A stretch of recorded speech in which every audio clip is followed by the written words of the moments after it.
You have entered the Chronic's rabbit hole, and Chronicans, welcome to or welcome back to the channel. My name is Kyle, aka Chronic, and we are back with Rotten Mango series on the P. Diddy case and trial. I am right now going from 1 to 4 doing the pre-trial episodes that she has. On the first episode that we just reacted to was about the 10-year relationship with Casey and also the freak-offs, which are very, very infamous now. And I just saw that she put out another episode. Rotten Mango is putting these out every 2 days, it looks like, for the trial. So I got a lot of catching up to do. But that's why we're putting out as much on Enter the Chronic here to catch up as well. Today we are doing the suspicious death of Diddy's ex, Kim Porter, and the controversial tell-all book about Diddy. Both sound very intriguing because that statue of Kim Porter is very ominous and sketchy, so I can't wait to hear about the story on that. And I did not know there was a tell-all book about Diddy. I like to read it myself, but some of these pages I sure will show up on the video that Rotten Mango does so amazingly well. One of the best journalists out there. Without further ado, let's check out the case.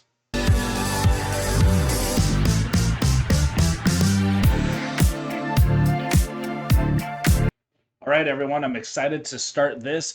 Very ominous that we're starting kind of with Diddy's ex, Kim Porter here. There's so many people that die around Puff Daddy, and that's very strange. So I hope they get to dive into that a lot, and we get to see some pages from this tell-all book. Here we go. Bada bing, bada boo. For 3 days in September, there is this event where the wealthiest people, they just fly in from all over the world to throw $2 billion into the water and just hope it floats. Cross your fingers. Wait, what? Throw to event where the wealthiest people, they just fly in from all over the world to throw $2 billion into the water and just hope it floats. Cross your fingers. Welcome to the annual Monaco Yacht Show. Wow. But it's not just yachts being sold here. There's helicopters, personal submarines, luxury vehicles, whatever you're looking for, they have it. The average yacht price sold during the show is on average $30 million per Holy boat, which shit. even the $15 to $20 million, that's considered affordable. That's considered a budget boat. Wow. To get the super yachts, you're looking at 9 figures plus, and they're all lined up at the dock for you to view. Some of them have helicopters that are parked on the helipad on the yacht. This looks Others have these intense. indoor pools because you're floating in the water, but you don't want to go into the water. You want to go into the water on your yacht. And they have these Greek statues just squirting water into the pool. They have libraries, onboard gardens for billionaires to relax. Some yachts even have their own wellness centers. There's a hyperbaric chamber. That's like a new trendy version of what's on a yacht these days. It's just when you need a lot more oxygen than what's in the air, you go into this one and get pure oxygen. There's medical suites, there's mini yachts that you can view. The mini yachts, they're not really for you to yacht around, All okay? the vanity. Those mini yachts follow your main yacht, and they're basically U-Hauls. They have storage compartments for jet skis. Or if you've got that uncle that just insists on coming, they go sleep on that little floating guest house. All the water toys are there too. Did you know jet skis, top of the line, you're looking at least $25,000 per jet ski. Oh, wow. Or personal submarines. I didn't even know that you could get a That's personal so submarine. cool, personal The entry-level submarines. ones start at just $1 million. That's not even the Jeez. luxury ones. You're probably sitting on the floor of the sub. But what's $1 million when you have a $100 million boat? It's nothing. Every single detail on a super yacht is custom made. Yeah. Drawer pulls for the nightstand, custom made. Oh no, you already know where she's gonna allude to this. Could you imagine all the custom-made little compartments and little doors and rooms that P. Diddy's gonna have in his super yacht with all the millions that he spends? Like, I remember seeing some that he spends over $1 million at just his normal house parties. So could you imagine his super yacht parties when all of his friends from around the world are coming for the super show of just luxury vehicles? Like, wow. The machines lined with quilted leather.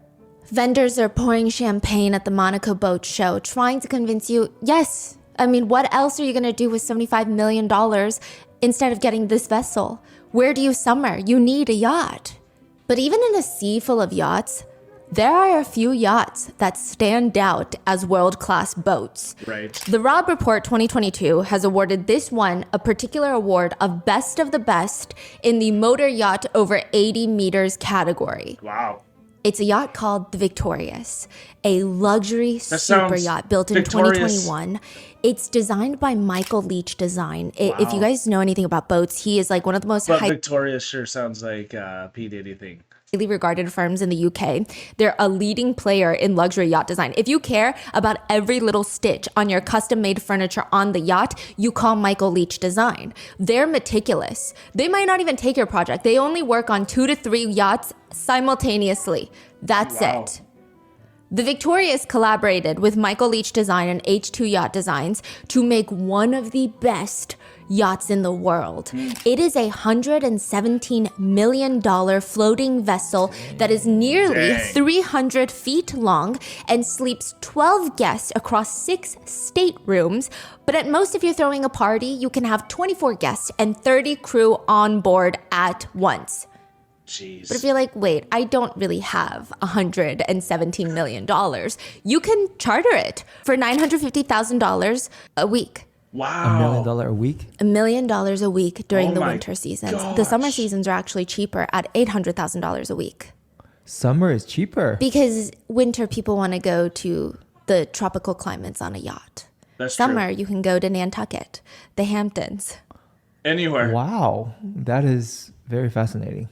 The vessel So will much cruise the money in Caribbeans here. and the Bahamas. And during the summers, it I just never thought how big of a business yachts really were. And when you're talking about conquering the world, what better way to conquer the world than with a yacht? It kind of lets you know I can go to land. It's in luxury. We're not pirates, but we kind of are. We're taking money. We're going around the world. We're bringing people into these yachts. It's because we know the shady things that some of these people with all this money are doing in these yachts. just glides through the Mediterranean. It is an entertainer's dream. On board, you've got a large beach club, a wellness center. It has wood-burning fireplaces. One yacht company said, when billionaires get on yachts of this magnitude, their jaws still drop at the luxury. I bet. It's much nicer than a 5-6 star hotel. I mean, it's crazy. It's a boat. You walk on board, there's uniformed staff waiting to hand you a warm towel, likely scented with a delicate eucalyptus blend. And when you're back from your jet ski adventure, there's staff members that provide yoga classes on the deck, sunscreen required. And by sunset, you walk over to the dining area where you have fresh food laid out by the team. And then finally, you lay down on the velvety chairs in the cinema while your hair is still crunchy with salt water to decompress. That's what's Sounds supposed amazing. to happen when you charter the Victorious for $1 million a week. Oh no. Grace is a 25-year-old woman on board as crew for the yacht Victorious. Okay. They had just received news that the yacht was successfully chartered for the winter, and they're gonna hit the water. This is not just a regular rich family. That's what Grace is told. They're debriefed, and they are told this is a very rich, very famous family. I mean, the crew, they're used to working with wealthy individuals, and being discreet is very important. Yeah. But they've never worked with an A-list celebrity before. So before heading into the water, the crew, they're just really excited. They want to make sure that Diddy and his family have a spectacular time. I mean, let's make the holidays amazing for them. That's the goal. It said that they were potentially even filming a Hulu family reality TV show, like Keeping Up with the Combs. But Grace noticed something very strange about the Combs' time on the yacht. She thought it was gonna be like a cute family vacation.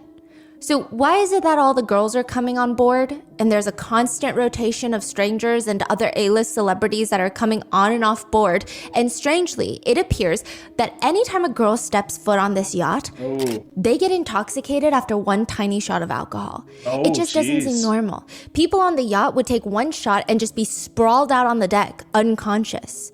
Other women would drink one mixed drink and they'd be falling over themselves. They would go have a panic attack. Some of them would just pass out.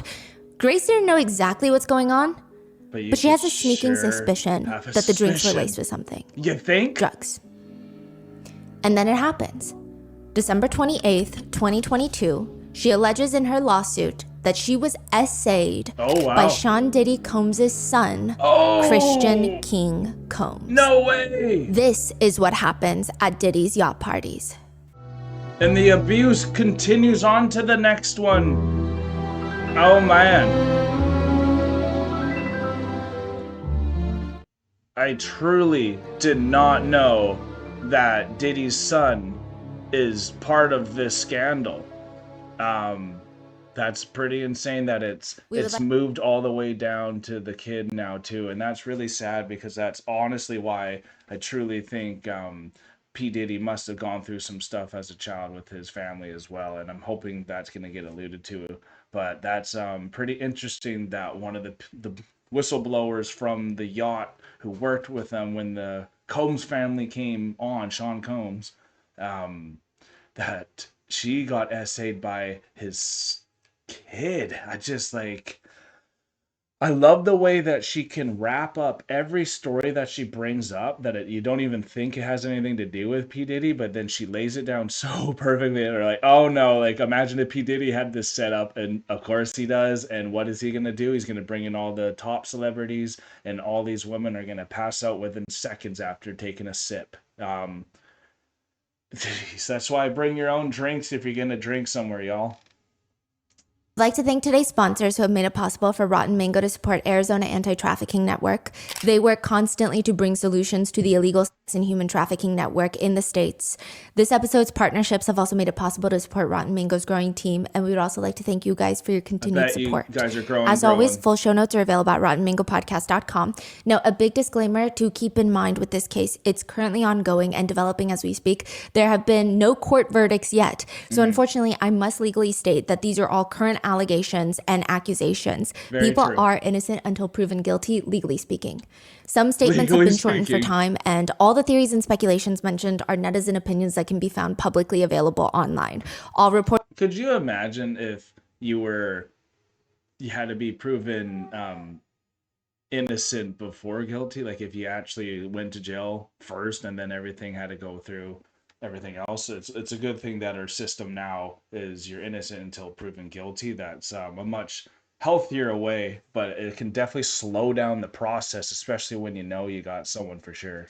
Reporting for this episode is taken from information that is online, so please do your own research, form your own opinions. I'm not here to convince you of anyone's guilt nor innocence. Some potentially triggering themes include heavy use of illicit substances, including date, R-word drugs, domestic violence, heavy descriptions of SA, gang violence, sex trafficking, and this case is very heavy, so please take a break, unplug if you need. And with that being said, let's get into it. Okay. In part one, we did a deep dive on the lawsuit that started all of this with Cassie, the hotel footage, and the Illuminati somehow gets involved. In this part two, we're going to go in depth on the lawsuit against Christian Combs, the son, what happens at Diddy yacht parties, and the very strange death of the mother of his children, Kim Porter. That's sad. In part three, we will be going over the 13 people who have mysteriously died around Diddy, which is, there's a very alarming pattern of the way that he reacts and responds in interviews to some of these deaths. It feels odd. And finally, in part four, we will be going through the so-called Diddy's list, the internet allegations, the celebrity friends who are rumored to have been complicit and partaking in these crazy parties, wild accusations that Diddy is a clone in prison, the baby oil is laced, there's tunnels under his house, as well as the 120 people that are working on suing him. And some of them have since filed suit. I will leave a pinned comment for those days that those videos will go up. And with that being said, let's get into it. Could you imagine if you actually could be, like, all these allegations are true and you really could be cloned and there really can be tunnels from your house to these underground layers, as Dr. Evil would say. I think it all sounds so funny because of, like, movies like that makes you think there's not these underground things going on, but when you're seeing all the evidence now, it's terrifying, and it would be horrible. Not even, like, that's the ultimate deep fake there, is literally cloning yourself and putting that out, and you can do so much damage to someone with a clone. It's not even funny. Out of nowhere, a $22 book hits Amazon's #1 bestseller spot for fictional books. I mean, outselling Sally Rooney, Hillary Clinton, Nicholas Sparks, which is unheard of for a debut book. Not only that, it's a pricey book. It's 59 pages for $22. And it's self-published, ranking at the top of the bestsellers list. It's even more fascinating when you factor in the part where the entire book is littered with typos. So why the hell is everybody suddenly interested in this random book? It's titled Kim's Lost Words, A Journey for Justice from the Other Side. Oh, wow. At first glance, the book appears to be a memoir. The way it's titled, that's the impression. Kim Porter is the late ex-girlfriend of famous musician Sean Diddy Combs. Never She's the married. mother of 4 of his 7 children, and she passed away Wow. in 2018. After Cassie's lawsuit, after the feds raid Diddy's homes, after Diddy's son released a diss track on the world, this On the book world. is released September of 2024, just like right before his arrest. The book is described as being filled with, quote, alleged disturbing and graphic sexual encounters between Combs and other celebrities. The main allegations spewed in the books are Diddy had asked Kim, Wow. to use an intimate object for his bottom, and she refused, which resulted in him allegedly beating her. That's what's in the book. Jeez. There are other excerpts from the book that state that Kim witnessed Diddy having intimate relationships with underage male stars in the industry. Oh, Another jeez. allegation that Diddy allegedly hit Kim with a chair. I mean, the opening line, chapter 1, the introduction, is already so salacious. Of course, it's going to get people talking. The opening page reads about Diddy. He was so charming, a wolf in sheep's clothing, a devil, and I fell for it. This story must be told despite the fact that it'll hurt my children. I cannot hide it any longer. Wow. Sean Combs must be stopped. That is really intense. I did not know this tell-all book about Diddy was literally from Kim Porter, and I don't know if I guess this book came out after her death, or I guess we'll find out pretty quick here. And if I missed it, hopefully I'll get some information here. But he was so charming, a wolf in sheep's clothing, a devil, and I fell for it. This story must be told despite the fact it will hurt my children. Cannot hide it any longer. Sean Combs must be stopped. That's just like, what a way to start a book. No wonder this became a bestseller instantly. And this makes sense why there's so much allegations and here's he said she said stuff with this case, because it's so salacious and he has so many children. No wonder even the mom didn't want to break this until she had no other choice. So there were other celebrities' name being mentioned in there? So many. So many of them, eh? Wow. Other salacious, since gone viral excerpts from the book include, one day I found the vault where Sean kept all of his encounters with men. Yes, he kept a record of it, Oh, but that's for no. later. The book shoots its way to the top of the charts on Amazon, which is crazy, again, considering it's filled with these typos and some blatantly factually incorrect information, and it's just littered with names of like the biggest names in Hollywood. The timing of the book makes it go viral, and it further sparks a huge debate of who's to say if this is her book? Who even published this? Because it's not Kim Porter. Kim Porter passed away in 2018. This book is released in 2024. The book says it's written by... Wow, there's the answer. Who even published this? Yes. Because it's not Kim Porter. Kim Yeah. Porter passed away in 2018. This book is released in 2024. Wow, so The this book book was in says it's written 2024. by Jamal T. Millwood for Kim Porter. For Kim Jamal Porter. T. Millwood And who is is he? not the actual name of the person who published this book. Oh. That is the name associated with this huge conspiracy. What? Decades ago, one of the biggest rappers, Tupac, was murdered. But there's a conspiracy that he's not actually dead. Oh, Some people gosh. believe that he's alive somewhere, Cuba? living under a fake name, and one of those names is Jamal T. Millwood. Really? But that can't be who published it, right? The real author's name is Chris. See, y'all, I can fall for things very easily. This is why I did not want to check this stuff until a lot more was laid out and we had some evidence, because it's like, Tupac wrote the book? What? Todd. He describes himself as a producer, author, investigative journalist. He states that he is the voice for the voiceless, which, Interesting. I don't know, you take it as you will. He said that he basically solved John Benet Ramsey's case, which again, I don't know, okay? But he publishes this book stating that he didn't make this all up, that this book happened to him. He said he never personally even knew Kim Porter. He claims that he received a flash drive that belonged to Kim after her death. He received it from 2 people that he knows are connected to the music industry. This is what he alleges. For reasons unknown to us, he said, I believe that flash drive. He's like, I believe it to be true. He states on the flash drive, there are also, quote, tapes of Diddy with celebrities in sexual situations. Really? I don't know if he has those specifically, but he does state he has photos and other evidence on the flash drive that he has not yet released. Interesting. So he is I wonder just if an it ever author? gets released. He is, Journalist, investigator? I mean, or- everybody has a different word for him. Some people think he's an investigative journalist. Some people think that he's a conspiracy theorist. Some people think that he's a cash grabber. All three. It really depends. And he claims that someone seeked him out. Yes. Even though he's not like a big time famous person. So That's okay. very strange. Yeah, which is interesting because why would you not just send it to, I don't know, the Rolling Stone? Now, I guess some people are alleging that they wouldn't send it to big publications because it's alleged that Diddy has a lot of the big reporters connected to him. Oh, Now, I he see. only received a portion of this drive with different writings that he said that he had to kind of piece together in a timeline that made sense to create what he believes to be a memoir. That's what he says. He does not give any more information on who those sources are, who gave him these flash drives, how he's so sure it's real, how he fact-checked it. He just says, they said they had her flash drive. I didn't ask too many questions about how they got it or where it came from. If somebody put my feet to the fire and said, life or death, is that book real? I have to say, I don't know, but it's real enough to me. Sometimes you just have to put it out there. Maybe it's not 100% of the book is true, but maybe 80% is. That is to get those people to come forward to either corroborate or deny the claims, and that helps me as an investigator to know the truth. He also says in the interview that he was asked to use the name Jamal T. Millwood. He states the T is for Tupac. Ultimately, he said it was kind of a battle. He slightly wanted to kind of use his name to get his name out there because he thought the book would blow up, but he was specifically asked by some unknown person that he never told us about to use the name Jamal T. Millwood. What the Ultimately, heck? he states that the publishing of this book is almost like him being a whistleblower. Regardless of how netizens feel about the book, Kim Porter's family, friends, and ex-partner have all denied the book, stating it's all a cash grab. Okay. Amazon eventually Good to pulls know. the book, stating, we were made aware of disputes regarding the title and have notified the publisher. This book is not currently for sale in our store. But now Interesting. that the book has gone viral, regardless of It's already out validity, there. it has people intrigued by Kim Porter's relationship with Diddy. No She is kidding. often said to be the one that was the closest to him, his best friend. Netizens are wondering, was her relationship with Diddy anything like what Cassie has experienced? Well, like, what happened to this reporter, like, or investigative journalist, whatever we want to call him? Like, did Diddy come and take him out now too because of the defamation? If this is for sure all false allegations.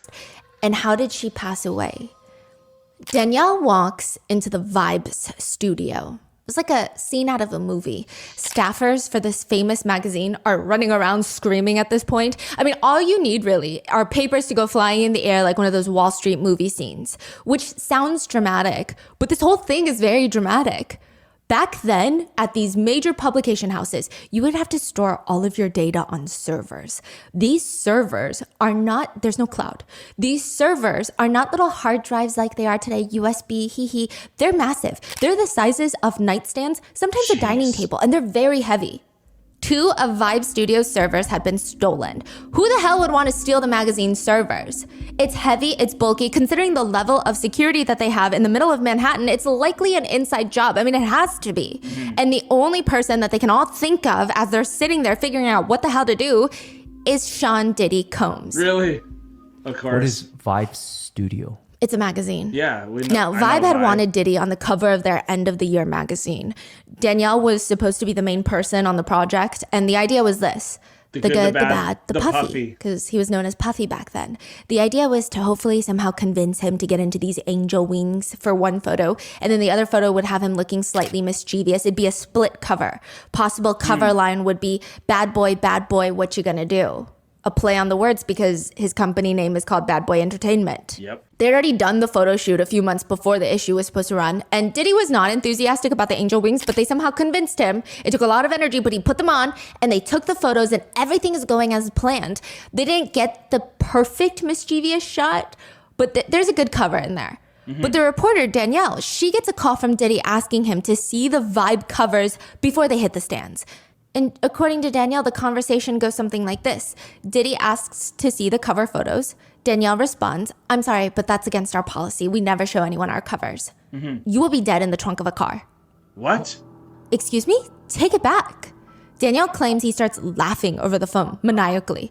Take what back? F you. Whoa. Take it back right now, or I'm going to call my lawyer and you're going to go to jail. Jeez. I know where you are right now.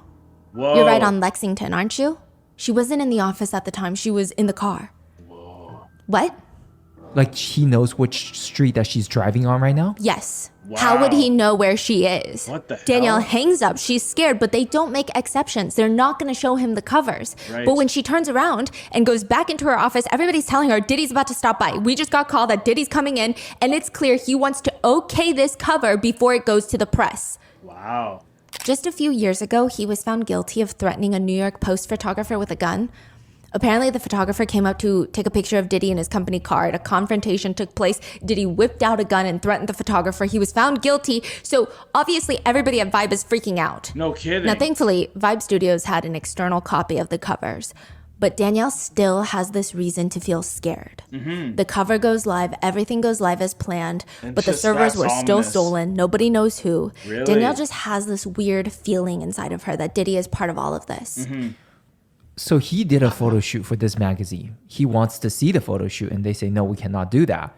And he blew up. That's it. Yes, there's another instance that we're going to cover in the next episode where he was involved in a music video. He had this whole creative idea to be crucified in a music video. Last minute, he decides he doesn't want that part in the music video because he's like, maybe it's blasphemous. Yeah. The You executives think?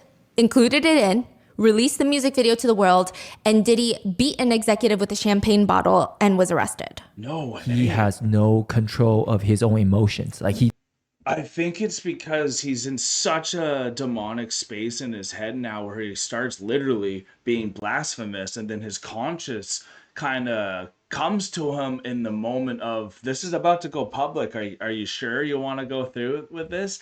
And that guilty little conscience inside of him still kind of lets him know, like, you should probably turn the back and let's get out of this before it gets exposed again. But it doesn't always happen, and he can't control everything. So you can see he doesn't like being told no, even if it's not in a sexual advance, even if it's, I want to see this picture before it goes live on your magazine. And if you say no to that, he's literally going to tell you, I'm going to come kill you and put you in the back of a car in the trunk. So that's terrifying that this man's allowed to say these threats and not, go to jail just from that threat alone. I didn't know you could be throwing these accusations. he doesn't want to do it anymore. He just throw a tantrum. Yes. He will hurt you if you don't listen. Yeah. That's it. Yeah.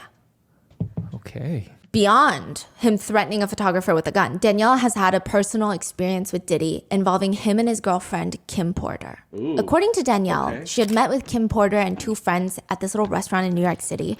I mean, it doesn't appear that they were close friends per se, but they kind of run in the same circles. They're sitting there drinking their cocktails. They see Diddy walk in, which I'm sure everyone, even if they're not trying to be, they're all a little bit jealous of Kim Porter. She's dating Diddy, one of the most influential people in the industry, even at that point.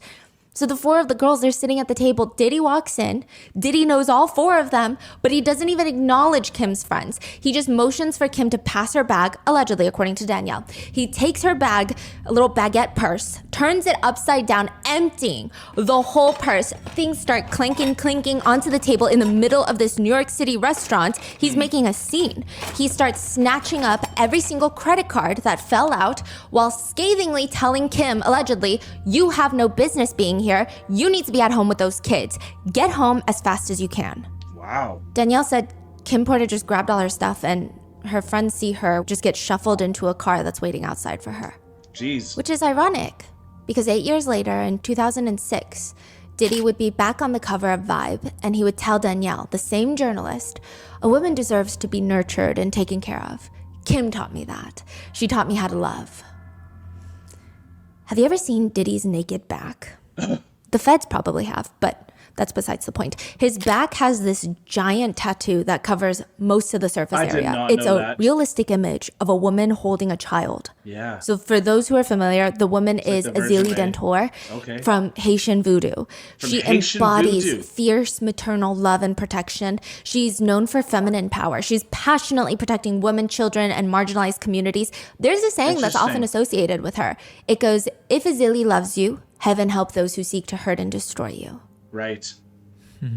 She's a protector, but she's maternal in the sense, if you come for Mother those bear. who she's protecting, Yes. she will turn the world upside down. She will rip her opponents to shreds. It's said that in Interesting. cases of domestic violence, she is called upon to, quote, destroy the offender. She's often associated with natural disasters and forces of nature. That's how powerful It's she's Mother believed Nature. to be. Exactly. It's a very interesting choice for a tattoo for Diddy.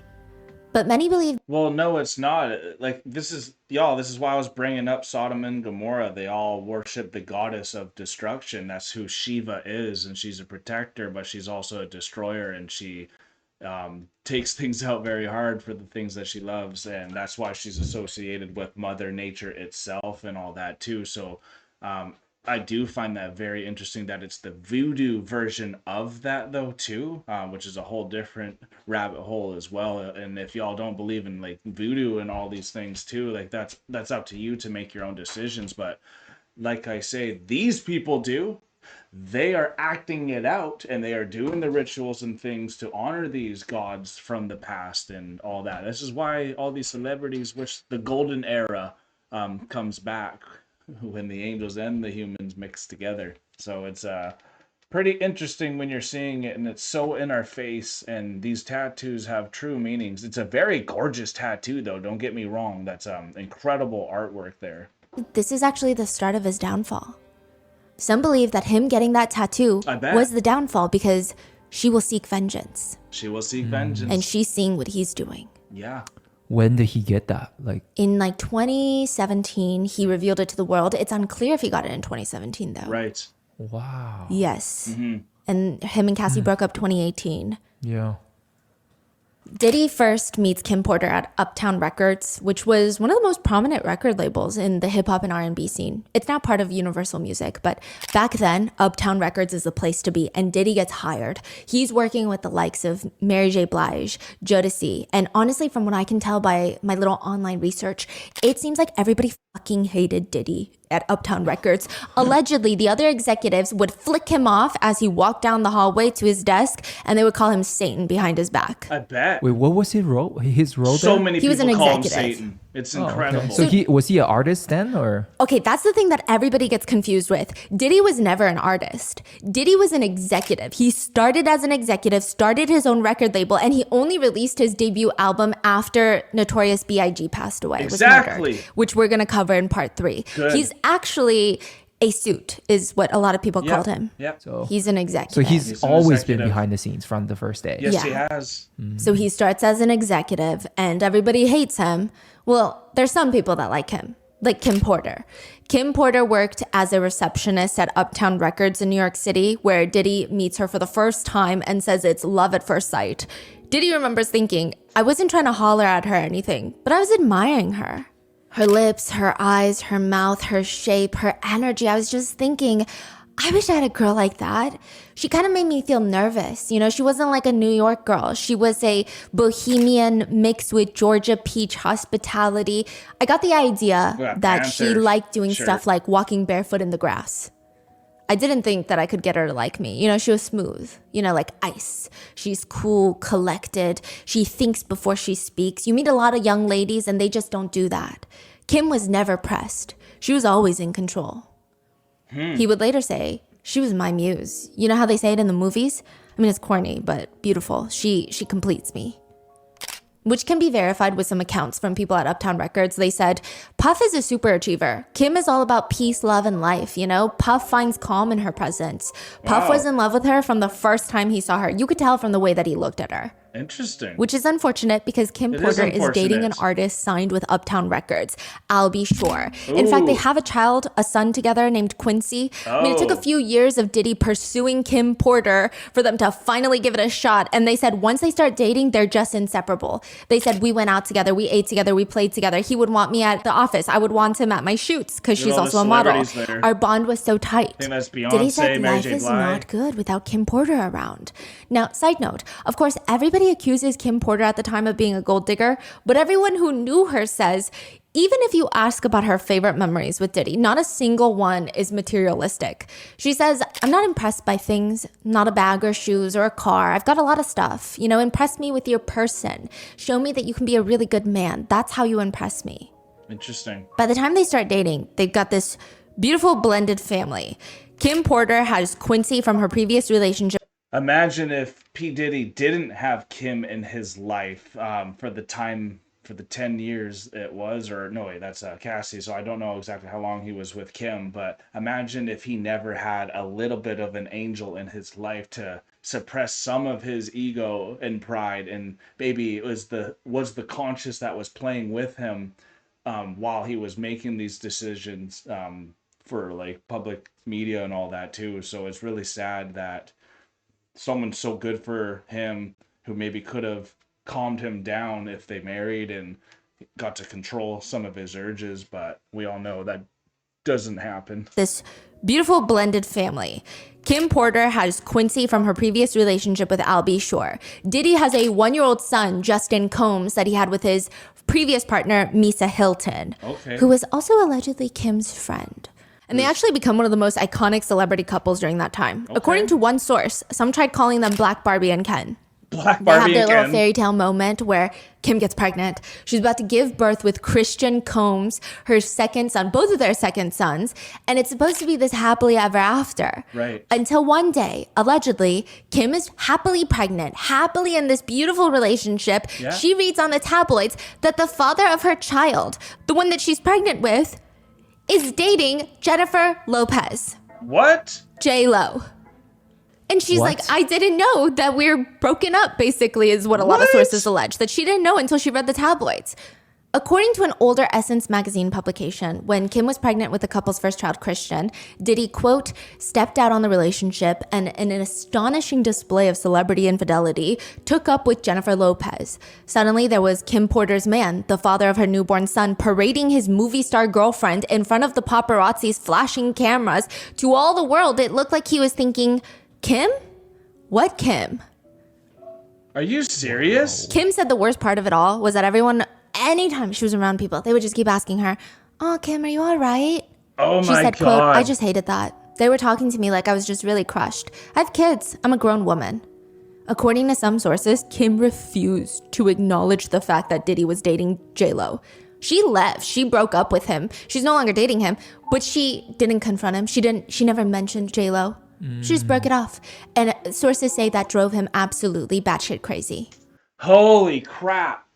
What a sadistic. Oh my God, I hate weak men. I've had to deal with some of them. So it's really, it irks me because this guy, right when the kid comes, bails. As soon as the kid comes, jumps to a celebrity at his status, like a J-Lo, Jennifer Lopez. She was the biggest thing when they were dating. I remember that relationship, and I don't remember Puff's and Kim's here. So that's to show how big it really did get.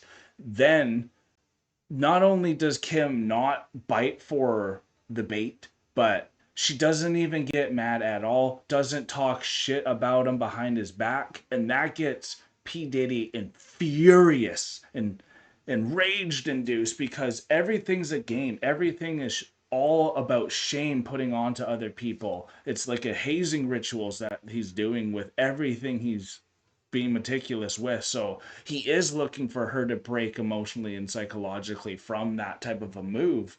And it's so incredible to see how strong a woman Kim really is. You can see why he first fell in love with her. And why the hell are you walking away once it has a kid? That makes no sense, man.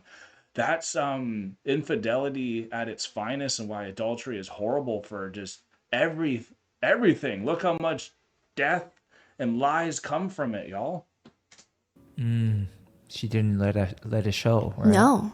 Her former attorney would later state, she knew he was sleeping with other women, but she was very jealous of J-Lo. How could you not be? But Kim was like a Disney princess, really, one of the most beautiful women I'd ever met. But the relationship wasn't real. That's what Kim and Diddy say. Yeah, that's what they both state after the fact. Kim says that relationship with Jennifer Lopez wasn't real. The world just saw the bright lights and camera, but I knew what was really going on. He was still in love with me. In a previous interview, Kim stated, he still called 50, 60 times a day. It was like my life was not my own. He was Holy very, shit. very intrusive. And they were public. They went to the 2000 Grammy Awards together where J-Lo wore that insane green Versace dress that everybody, yes. The one that started the Google image search. Yes, okay. that right. I don't even know the story behind that. Yeah, apparently they say so many people were looking up that photo that Google created the image search tab. Oh, wow. Because of that photo. Because of J-Lo. Yeah, they were an iconic couple. So from the outside, they seem like... Exactly. That's why everyone knows that, because literally the Google image.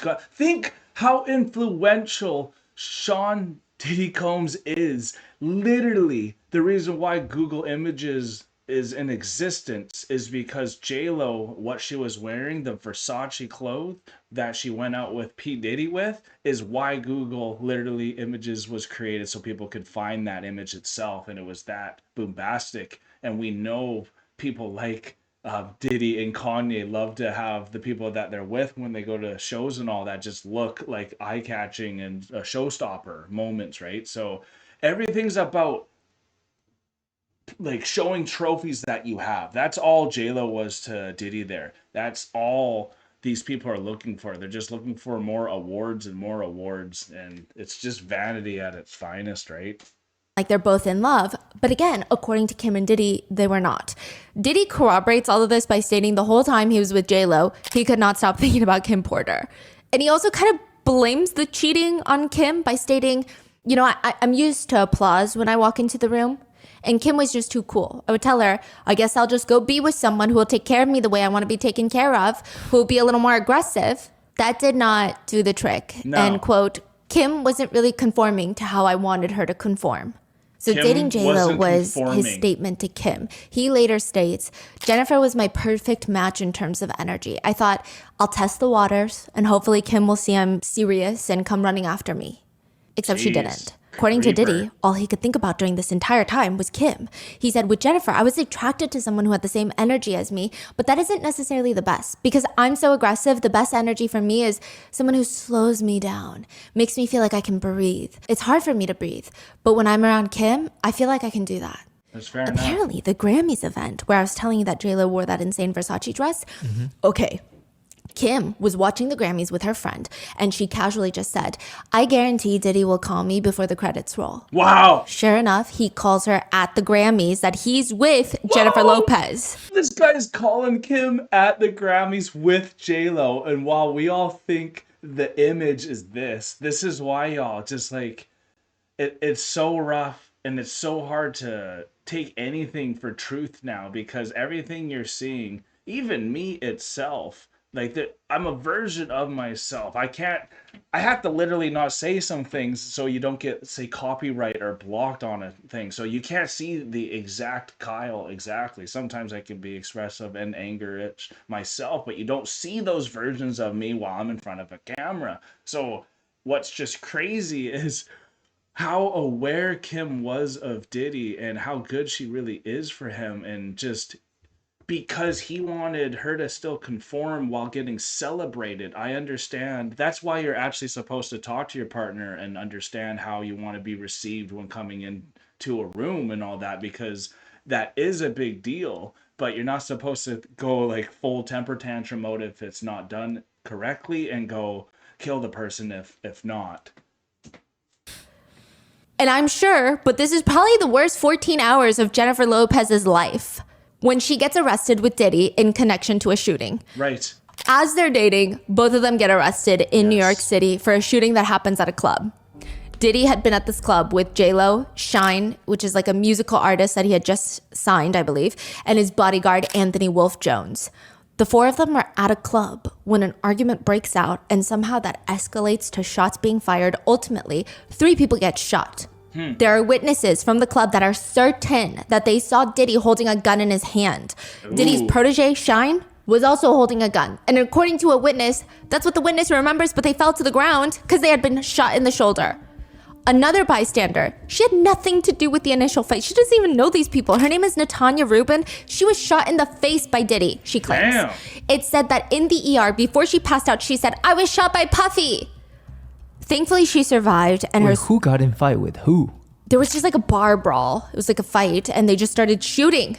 Diddy got into an argument with like bar goers? I believe his musical protege, and some people got into slight arguments, and then all these guns got whipped out in Manhattan and shots were fired. Thankfully, Ridiculous. Natanya survived, and her story has been consistent for the past 20-something years. Good. She's always said, I watched him. I watched Puffy. I saw him with my own eyes shoot, and it went through my nose. Like the bullet went to her nose. How is she doing right now? Not well. She's doing interviews because now in 2024, people finally believe her. Right? Jeez, Now, it took Shine, that the long. 18-year-old musician, gets arrested at the club. Diddy and J-Lo had already left by the time that cops come. They ran straight to the car. Side note, some allege that Diddy zipped out of there, leaving his girlfriend behind. But either way, they both end up in the car being chased by NYPD. I think they run like 11 traffic lights before they're finally pulled over. And inside the car, some sources allege inside J-Lo's purse was the gun because Diddy would make her.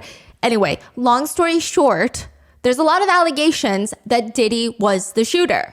They all get arrested. J-Lo's charges are dropped. Now it's just Diddy, his bodyguard, and his musical protege, Shine. Now, Diddy is represented by a famous attorney, Johnny L. Cochran Jr. This guy's resume is absolutely unhinged. His attorney has since passed, but he used to rep O.J. Simpson, gonna say, Michael look like the Jackson OJ against the guy. child molestation accusations. Michael He repped Jackson, too. Tupac, and now he's repping Diddy in And this he trial. represented Not this one in Tupac. 2024, but the one in the Holy shooting. shit. Now, their defense was stating that, yes, he was there. Yes, he pulled out the gun. Yes, he fired the gun, okay? But he shot it to the ceiling as a warning sound for everyone to get down, get quiet, calm down. Every shot after that actually injured people, that's gotta be Shine. That's gotta be 18-year-old musical artist Wow. right there. Of course, and the only reason that they're all saying, all these witness testimonies are coming out saying that it was Diddy is because Diddy's the one with the money. So they're gonna file civil lawsuits because they want the money. Ultimately, Diddy gets acquitted. So does the Wow. bodyguard. But Shine gets 10 years in prison for Shine gets assault, 10 gun years? possession, and reckless endangerment. Somebody has to be held responsible, and it can't be Diddy.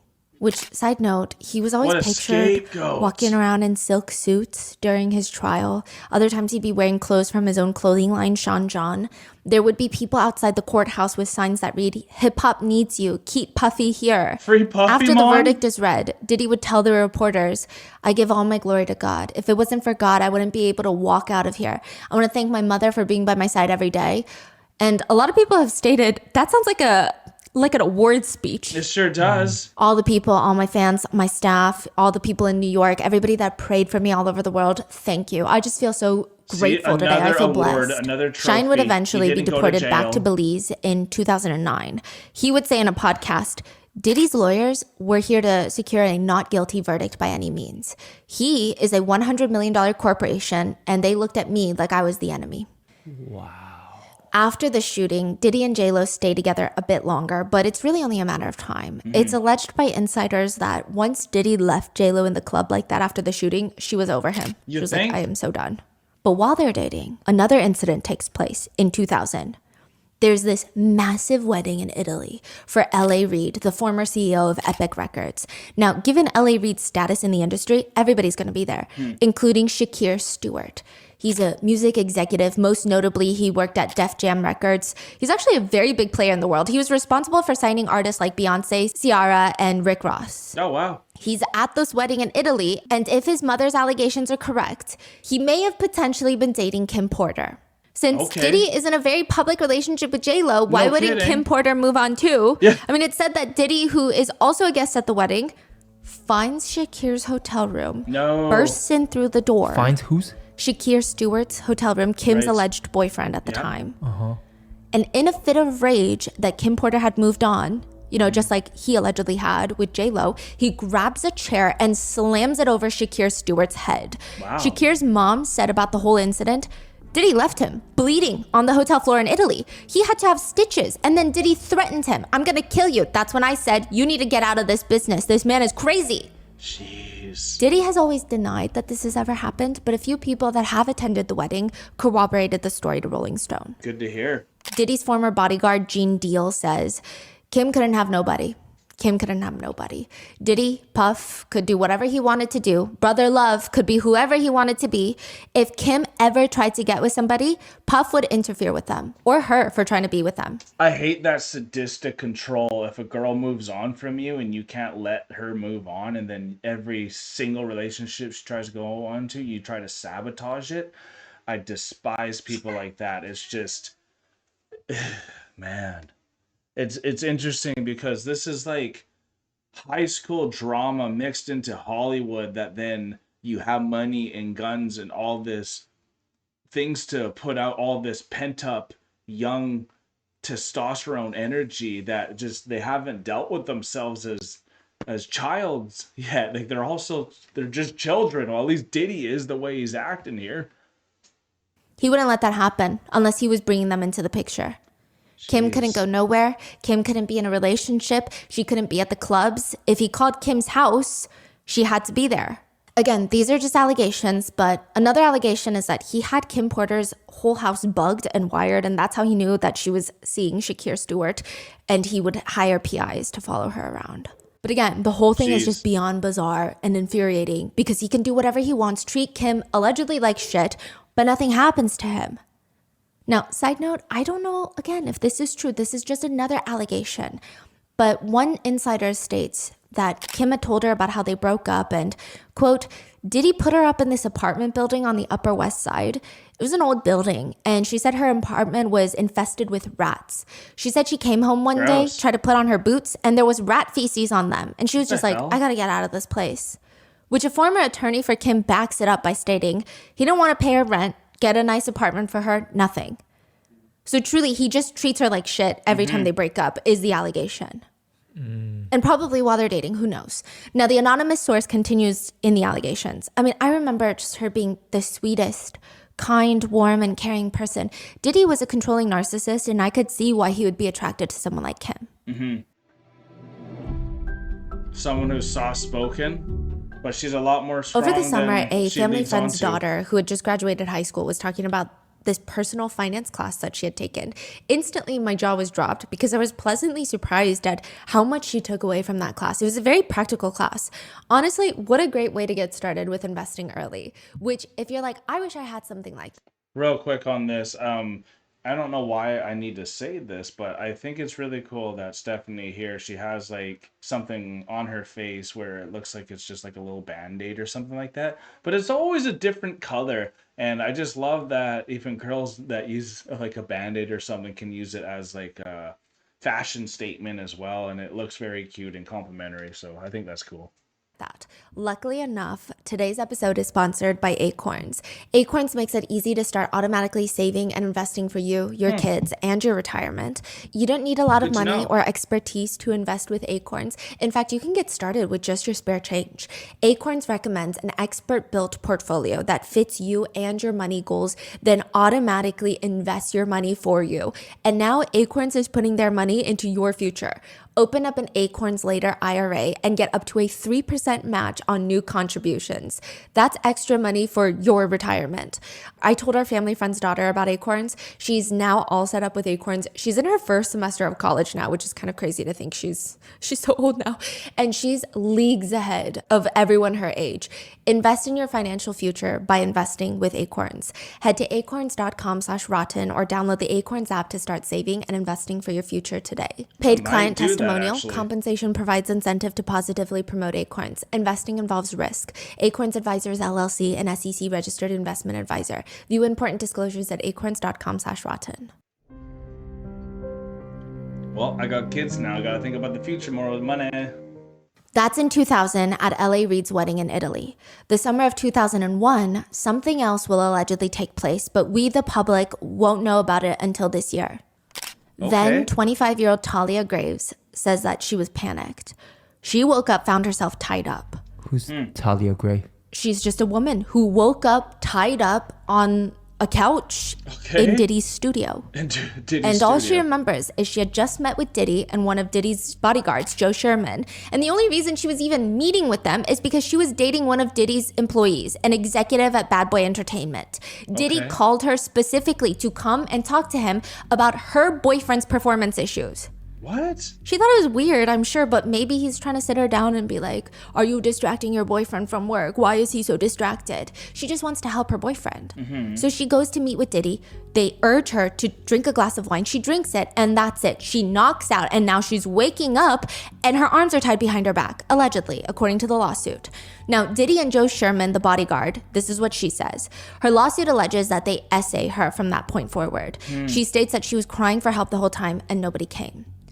According to the devastatingly explicit lawsuit, quote, plaintiff is going to be Talia and Mr. Combs is Diddy, so I'm just going to replace it to make it easier. Okay. Talia screamed out in pain, but Diddy continued to violently, anally rape her. He physically overpowered her, smashing her head down on the pool table. Wow. During the brutal attack, Talia vomited into her mouth and on the table. At one point, she involuntarily defecated. Diddy was undeterred. He wiped himself off and applied more lubricant, and without any acknowledgement of Talia's distress, proceeded to essay her. God, the lawsuit so states she experienced much. Intense pain and burning sensations before losing consciousness again. The next thing she knew, she woke up on the couch to, allegedly, Joe Sherman slapping her across the face, forcing his private parts into her mouth. She states her face and wrists were bruised. She was in severe pain and distress. And when he was done, she quickly grabbed her clothes in fear that Diddy would come back and just ran out of there. She was terrified at the time to report Diddy because it's Diddy, but also she claimed she was in a very nasty custody battle over her child, and she was scared that this would make her lose her chances. No kidding. She told her boyfriend, the executive, but allegedly he tells her not to do anything because you're going to ruin my career. Holy shit. So for the next few decades, she states that she bore the consequences, having panic attacks, self-exit thoughts, depression, and she thought she was moving on until November of 2023. She learns for the first time that over 20 years ago, what happened to her had been filmed. That video of her being essayed was being shown to multiple men at Bad Boy Entertainment and was used to publicly degrade and humiliate her. It felt like so sad. All this trauma that they allegedly inflicted on her was solely for Diddy to allegedly feel like he humiliated his own executive, like some sort of power move. Like, see what I can do to your girlfriend? Right. How did she find out about that part?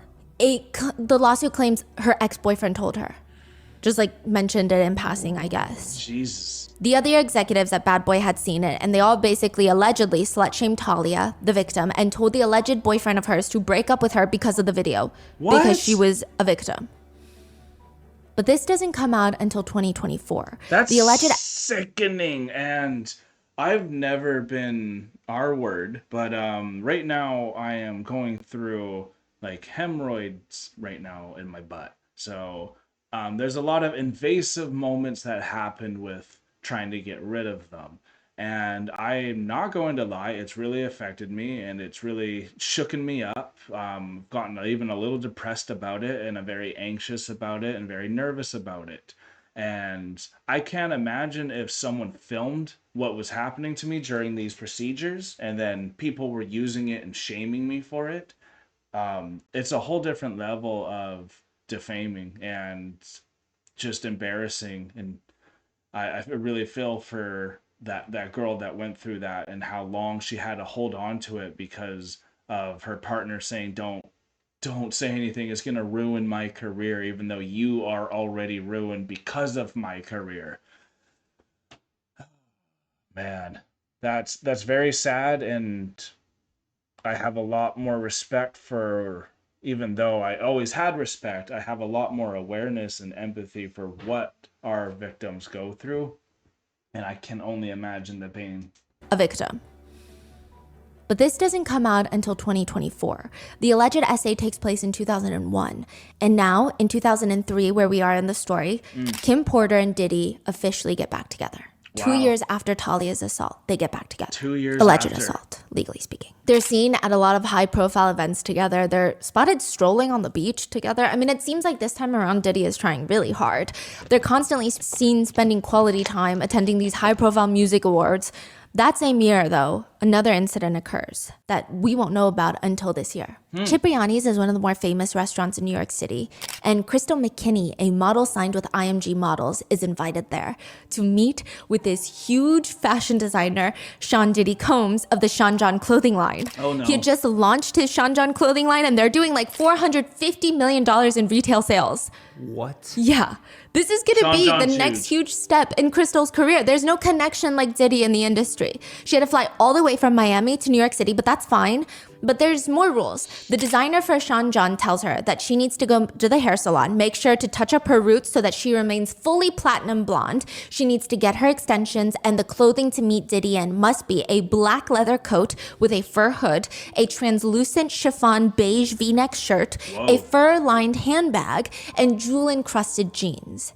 It felt a little specific in particular, You think? but it's fine. She shows up to Cipriani's. She's seated directly across from Diddy, and almost instantly, he's hitting on her. Quote, coming on in a sexually suggestive manner. He keeps telling her that she's beautiful. Her eyes are gorgeous. You're going to make it one day as a model. You're going to be big one day, especially because I'm going to help you. I'm going to get you the connections. And he's just nonstop whispering these things to her, refilling her wine glass nonstop. He gives her his number and tells her, call me later tonight. That night, he instructs her to meet him at his New York City studio, at which point there's a bunch of people drinking there, just smoking a joint, drinking. She smokes weed, so Crystal accepted, but that was not weed. Supposedly, she believes it's weed laced with a narcotic and maybe some other intoxicating substances, because one hit, that's it. She's like, that is crazy, because she's a weed smoker, so this is not... Yeah, this is not weed. You know. One hit and she's feeling not well, and he tells her, you're being way too uptight. Keep drinking, keep drinking. She said she feels like she's floating in the air. Eventually, she's unable to control her body. She tries to go to use the restroom, but allegedly Diddy follows her in and essays her. Oh, no. He forces her head down and commands her to, quote, suck it. She refused, but he allegedly forced her anyway. And she states that he just left once he was done getting what he wanted. She gets up, ends up losing consciousness. The next thing she remembers is just in a cab heading out of the studio. Weird. Years later, Crystal would end up hospitalized after a self-exit attempt. No way. And it's hard, she states in the lawsuit, because everywhere she would go, she would be reminded of her alleged assayer. He's everywhere, on TV, music, film, everywhere, being celebrated, everywhere, and she can't escape. She said, I had my whole future mapped out that was stolen from me. Being essayed and having no recourse is so painful. I felt like I was dying every day. I did not have the strength to come forward yet. I hope that by speaking out, I can help other victims come forward and seek justice. Yeah, no kidding. The public would find out about Crystal's allegations decades later. But she's not the only one suffering. The same year in 2003, while Diddy is flaunting Kim Porter on his arm, getting praised for raising $2 million for the New York City education system, winning BET Awards, MTV Awards, getting nominated for Grammys, Jane Doe is 17 years old in 2003. That means she's in the 11th grade. And she was, according to the allegations brought forth in her lawsuit, just offered a ride on a private jet. Like, I don't know many people that would turn that down, especially when the private jet is being chartered by P. Diddy. In the lawsuit, Jane Doe alleges that she met with Harvey Pierre. This is the eventual president of Diddy's company, Bad Boy Entertainment. He was one of the top executives from the get-go. Jane Doe meets with Harvey in this lounge in Detroit, and she doesn't know who he is, but he keeps telling her, do you know my best friend is Diddy? So this guy, the president, right? He works for Diddy. Is that correct? Yes. Okay. So Diddy is more in charge than the president. Oh, yes. Yeah. So to the point where he calls Diddy and is like, hey, this girl at the bar doesn't really believe me, I guess. So here you go. She hears Diddy on the phone, and over the phone, Diddy allegedly convinces her to get on a private jet to come see him in New York. What the hell? He convinces her, and I'm sure she's excited.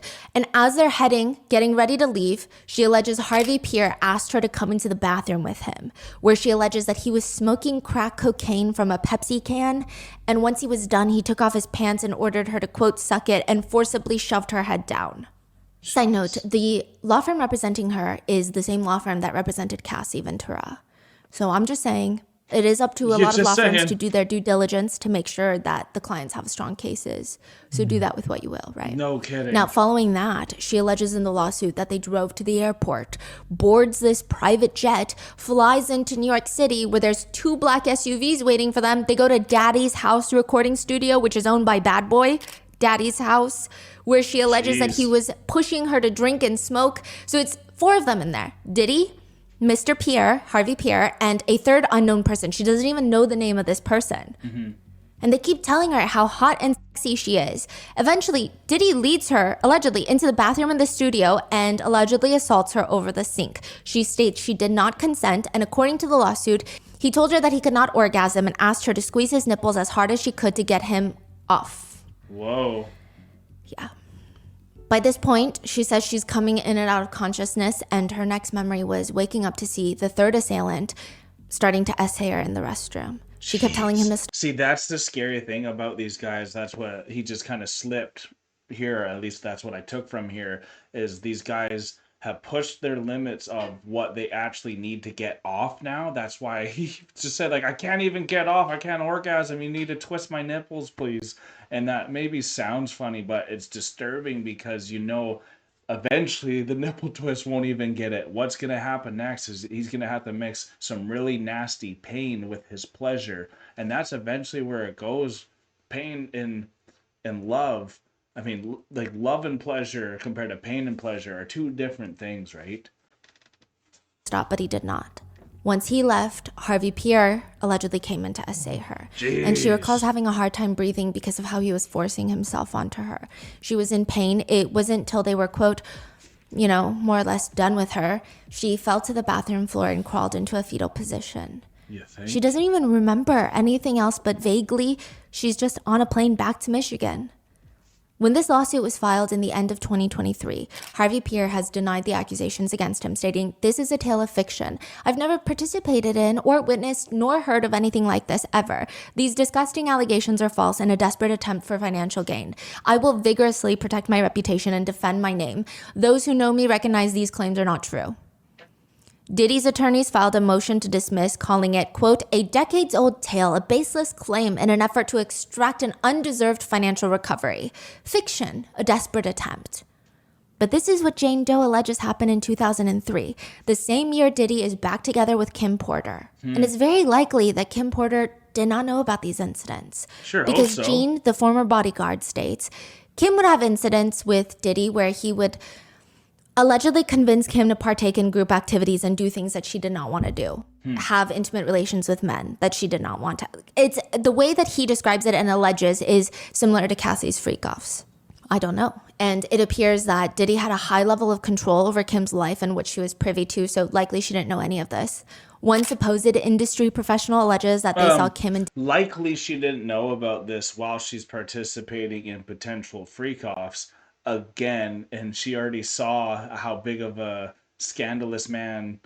Like, why would you go back to P. Diddy after that shaming? That makes no sense to me, and I understand people will have her back on this, but like, after someone's cheated on you that obvious for the reason of just attention grabbing, that person's not stable. You need to move on, and you're almost wishing for something bad to happen if you go back to that chaos. And then to find out she's also participating allegedly in some of these freak-offs, even though she very well is getting forced into them and extremely controlled. But it just baffles my mind that you would even go back. And if you went back only because you're scared of your life, that's a whole different scenario, right? Maybe he literally threatened her to death, as we are about to see.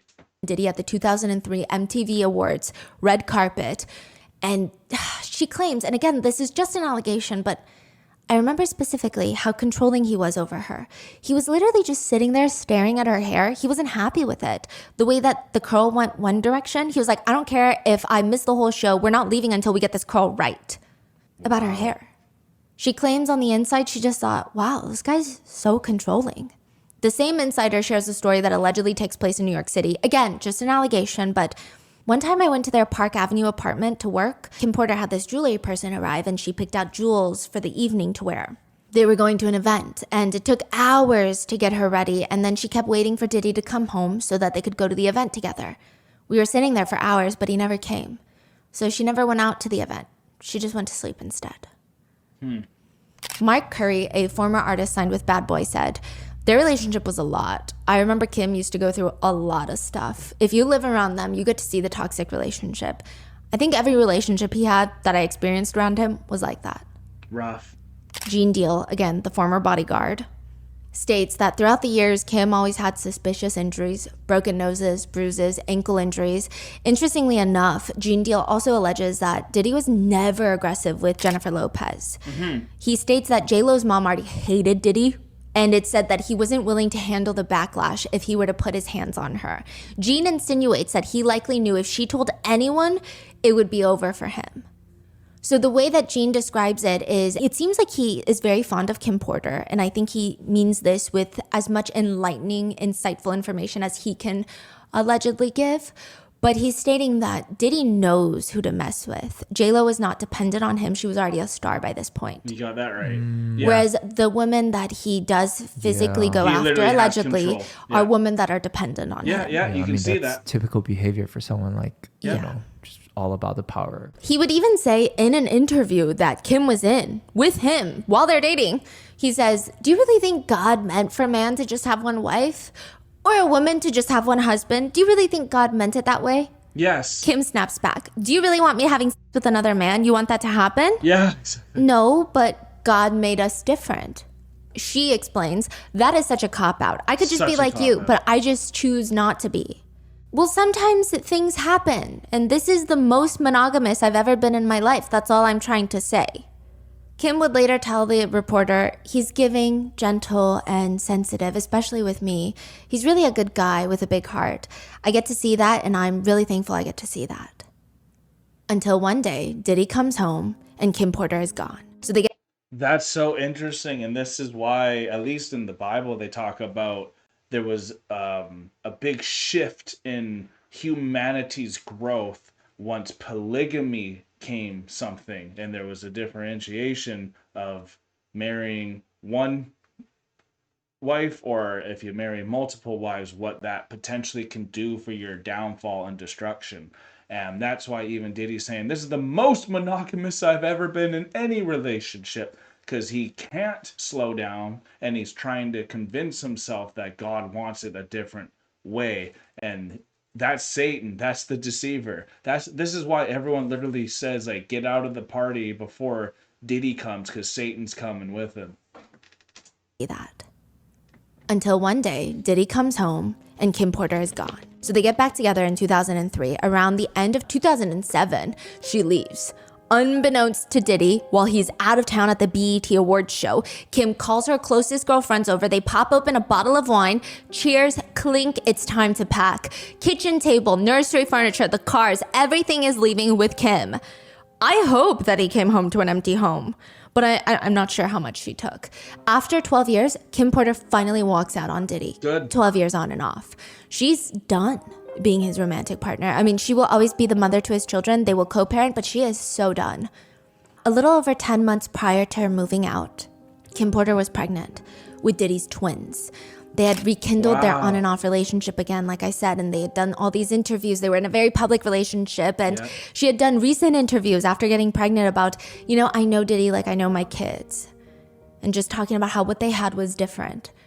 And then one day, Kim's friend calls her, and she sounds uncomfortable, I'm sure, and she tells her, basically, Diddy had cheated on her with another woman, and that woman had recently just gave birth to Diddy's child. Oh, jeez. Do we know who? Sarah Chapman, and she gave birth to Chance Combs. She was born just like 5-6 months before the twins were born. Wow. To which Kim had enough. She never confronted him while she was pregnant. She just said, it's not an original script. He's not the first man who has cheated. He's not the first man who's had a baby outside of the relationship. He's not the originator of this. But at this point in my life, I have girls now. It's a different program. Yep. The worst part is he didn't tell her until after she gave birth. So she's giving him the time to fess up, own up, because he has a literal newborn baby. Yeah. So just tell her. Sarah gives birth to Chance Combs July of 2006. The twins are born December of 2006. She says, he told me he may have gotten himself in a situation and he may have fathered another child outside the relationship. May have. Kim said she already knew and responded, really? Well, I already knew, and I'm glad you decided to be a man. I was like, dude, this is so whack. I can't even respect you right now. And for me, once the respect is gone, I'm not even listening to you anymore. How do you not? Later, the same magazine. Why did it take that long to lose the respect then? That makes no sense to me. Like, after 12 years of being shit on, now you all of a sudden have lost respect? Like, you need to have more respect for yourself to not go through this amount of pain. It just, this is me just coming as a brother to my sisters in Christ around the world. Like, when you're going through this stuff and you think you're so dependent on these powerful men, you need to check yourself as to why you're still there and what part of what attracts you about that chaos, even though in the inside and on the outside you're such a peaceful person. There's something about the chaos that you want. That's why P. Diddy's attracted to a Kim, because she's so calm and wishes he could breathe more, where Kim wishes, I bet she could be a little more adventurous without feeling guilty about it. And man, I just can't believe how long they were going at it. And I don't know, it will always confuse me why people don't leave quicker. Magazine, Essence will ask her, you left in quite a dramatic way, you know, taking the furniture, the cars, leaving. They ask, why did it go down like that? Because there was no other way. You think he would have let me walk out the door? He wouldn't have wanted me to go. No, you're right. Were you scared? No, not at all. But I wanted to be dramatic. I wanted him to know I wasn't breaking up with him for 2 weeks or maybe leaving for 2 days. If I pack up everything, twins and all, it means I'm out. Puffy's an action person, not a talk person. So I had to have an action. Telling him, babe, I'm leaving, just wasn't going to do it. In another interview, she states, mainly I'm a mom first, so that is the most important to me. So everything else kind of comes after that. And it seems like that's exactly what she planned on doing. Focus on her career, her children after the breakup. In an interview with Essence, Kim was asked, if Diddy called you today and said, I want to get married right now, would you? She says, I would say no. And not because I don't want to get married, but because he's not ready for marriage. When I get married, I want to stay married. I want both parties to be on the same page at the same time and to leave a certain type of behavior behind. That's a commitment I don't think he's ready for. Diddy would also state around this time, Kim is an incredible mother to our children. We've been part of each other's lives for many years, and I've always admired her courage and strength. We're the best of friends. You know, I got 3 girls, 3 boys, and they're really kind, great people. They got a lot of love in their hearts. I'm the luckiest man in the world. So she walked out just one day after finding out that Diddy was cheating. Yes. But Diddy never went after her, like, you know how, you know, he's very controlling. Yes. He's very, yeah. Oh, he It seems will. like he did. He did. Oh, yeah. But she's like, no, That's I'm what we're done. about Don't to come for me. talk about. Okay. That's the allegation. It seems like he did. Yeah. Now, Kim also lets it be known that they were on amicable terms. She said that they're still friends. He calls every single day. She told her reporter, you know, we're committed to our children, even if we couldn't commit to each other. I mean, it's clear none of them want to say too much publicly about what happened. And like Kim said, she's going to focus on her career. And perhaps one of that is acting. She was in a pilot episode for a show called Single Ladies, where her character is a snarky former, quote, video vixen. Video what? Video vixen, I guess, is talent that's hired for music videos, typically. Yes. Side note, a few netizens have been reposting this scene as they think it's just an eerie coincidence. Kim's character on the show says, and again, this is a fictional show, I found God, and he told me to make a change. So I'm a writer now. I'm writing a tell-all book about my years of being a video vixen. I got lots of stories about lots of rappers, and I'm about to get paid. Wow. I am in no way of insinuating that taken down book is true or not. So far, there isn't strong evidence of how the author received the hard drives. So I do question its validity. But if the lawsuits filed against Diddy are proven to be true, it does seem that Kim Porter would have a lot to say. You sure think so? Gene, the former bodyguard, would even say the violence towards women was a consistent pattern in his belief and opinion. He alleges that he heard that Diddy had beat Misa Hilton, the first mother of his child, Wow. Justin's mother, Yeah. so hard that she allegedly once was so scared she crawled under a car to get away from him. Wow. According to Gene's allegations, he just does not understand how someone beats someone to that point that they desperately crawl under a car. That level of violence is a lot. You think? Which again doesn't mean that Kim wrote a tell-all. Speaking of Misa Hilton, Justin's mother, April Lampro is another victim who has since filed a lawsuit against Diddy. Wow. She had received an invite in the mail. A Father's Day celebration for Diddy after the birth of his first biological child, Justin Combs, that he shares with Misa Hilton. So this is before he's dating Kim Porter. So that is Combs and that's the legit. Wow, it has a legit place. Midnight performances by Bad Boy Entertainment's own Craig Mack, the Notorious B.I.G. Wow, this is back in '94, or is this like a fake one? He shares with Misa Hilton. So this is before he's dating Kim Porter. So this is the 90s? Yes. Wow. Okay. Dear friends, join us in celebrating the original Bad Boys' first Father's Day celebration. For this occasion, there is a dress code. No jeans or sneakers will be permitted.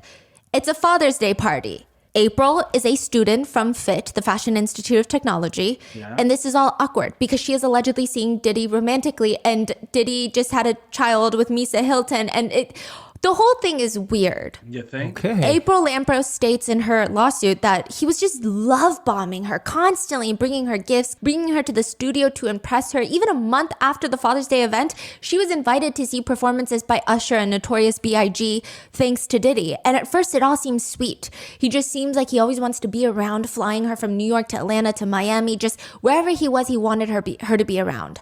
But then he told her that they have to keep their relationship a secret because she alleges, quote, he did not want anyone to know that he was seeing her because she's a white woman. The lawsuit goes into detail about 4 alleged SA incidents. The first, April alleges she went to meet with Diddy at a bar in Soho. He introduces her to a female friend of his. She remembers having a few sips of her drinks, and they all left for a hotel nearby, and she just had this feeling of uneasiness in the hotel room. She remembers laying in bed when Diddy forced himself on top of her. She leaves and she told herself she would never talk to Diddy again, but he continues love bombing her and telling her how advantageous her life will be, her career will take off as long as Diddy is on her side. So, I mean, she's studying to get into the fashion world, which he is a big prominent figure of at that time. She thought that perhaps the first incident was maybe she misremembered. Then it happened again, the second incident. She alleges that this happened in a parking garage near his apartment in the city. They were going to dinner. Diddy's a little drunk.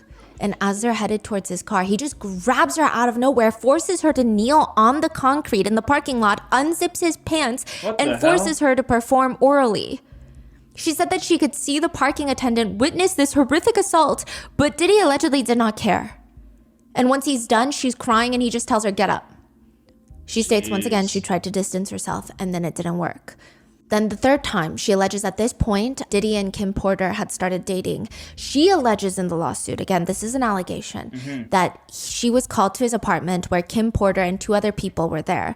They all go to the club that night, and when they get back, they continue drinking. He insists that Kim Porter and April take ecstasy, is what the lawsuit alleges. She said he essentially forced her to take the pill. He was forcing his hand so far into her throat, she almost gagged. And even afterwards, he's checking under their tongues like a psych ward nurse. She alleges in the lawsuit that Diddy forced the 2 of them, April and Kim, to engage in intimate acts while he sat watching and self-pleasuring. Towards the end, he, quote, sat close by masturbating for some time before pushing Kim Porter off Miss Lampros, April, and forcing himself inside and essaying April. April said that she just went completely numb and emotionally checked out. And it wasn't until Diddy kicked her out a few hours later that she felt all this disgust and shame. And she alleges the crazy thing is, even after all of this, he had the audacity to invite April to Kim Porter's birthday party. The 4th time, she alleges, was after he broke up with Kim Porter. Well, this guy thinks he's untouchable. Look how many people are not letting him get away with it, but he is getting away with it. This person has been essayed 3 times now and is still going to go to a party, is still accepting invitations. Like, why would he not think he could do this and flaunt it in front of people and tell everyone he's a savage because he's literally doing it. Like, look how many people are tangled in his nasty web. To date J-Lo, and while he's actively in a public relationship with J-Lo, he forces her to his apartment and tries to essay her once more. She manages to leave. Okay. And she thought that was it. But just like Talia, she said in 2023, April's boyfriend states that he was just approached by this random redacted man. So they redacted the name, but it's clear that they know who told him along the lines of, you really should reconsider dating that girl, because I personally saw videos of her having intimate relations with Diddy. April alleges that's how she discovered he had filmed some of the encounters. She didn't know that he had filmed it, and she didn't know that he had shown it to people. Other key allegations in her lawsuit are Mr. Combs does not like the word no.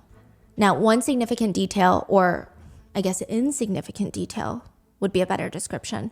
In the lawsuit, April alleges, quote, Miss Lampro recalls Mr. Combs' penis being adolescently in both length and width. Eventually, after Kim Porter, Diddy goes... Which is funny because they were literally just talking the newest case that just came out for Rotten Mango. There's like a Tootsie Roll that has a description, I think, for P. Diddy as well. His little Tootsie Roll. No wonder he's feeling so ashamed and all that. Penis being adolescently in both length and width. Eventually, after Kim Porter, Diddy goes on to have a very public relationship with Cassie Ventura. Gene Deal, the former bodyguard, says, I didn't know Cassie, but I knew someone like Cassie. I knew Kim Porter. Which obviously, there's a lot of discourse here about him having 3 mothers to his children.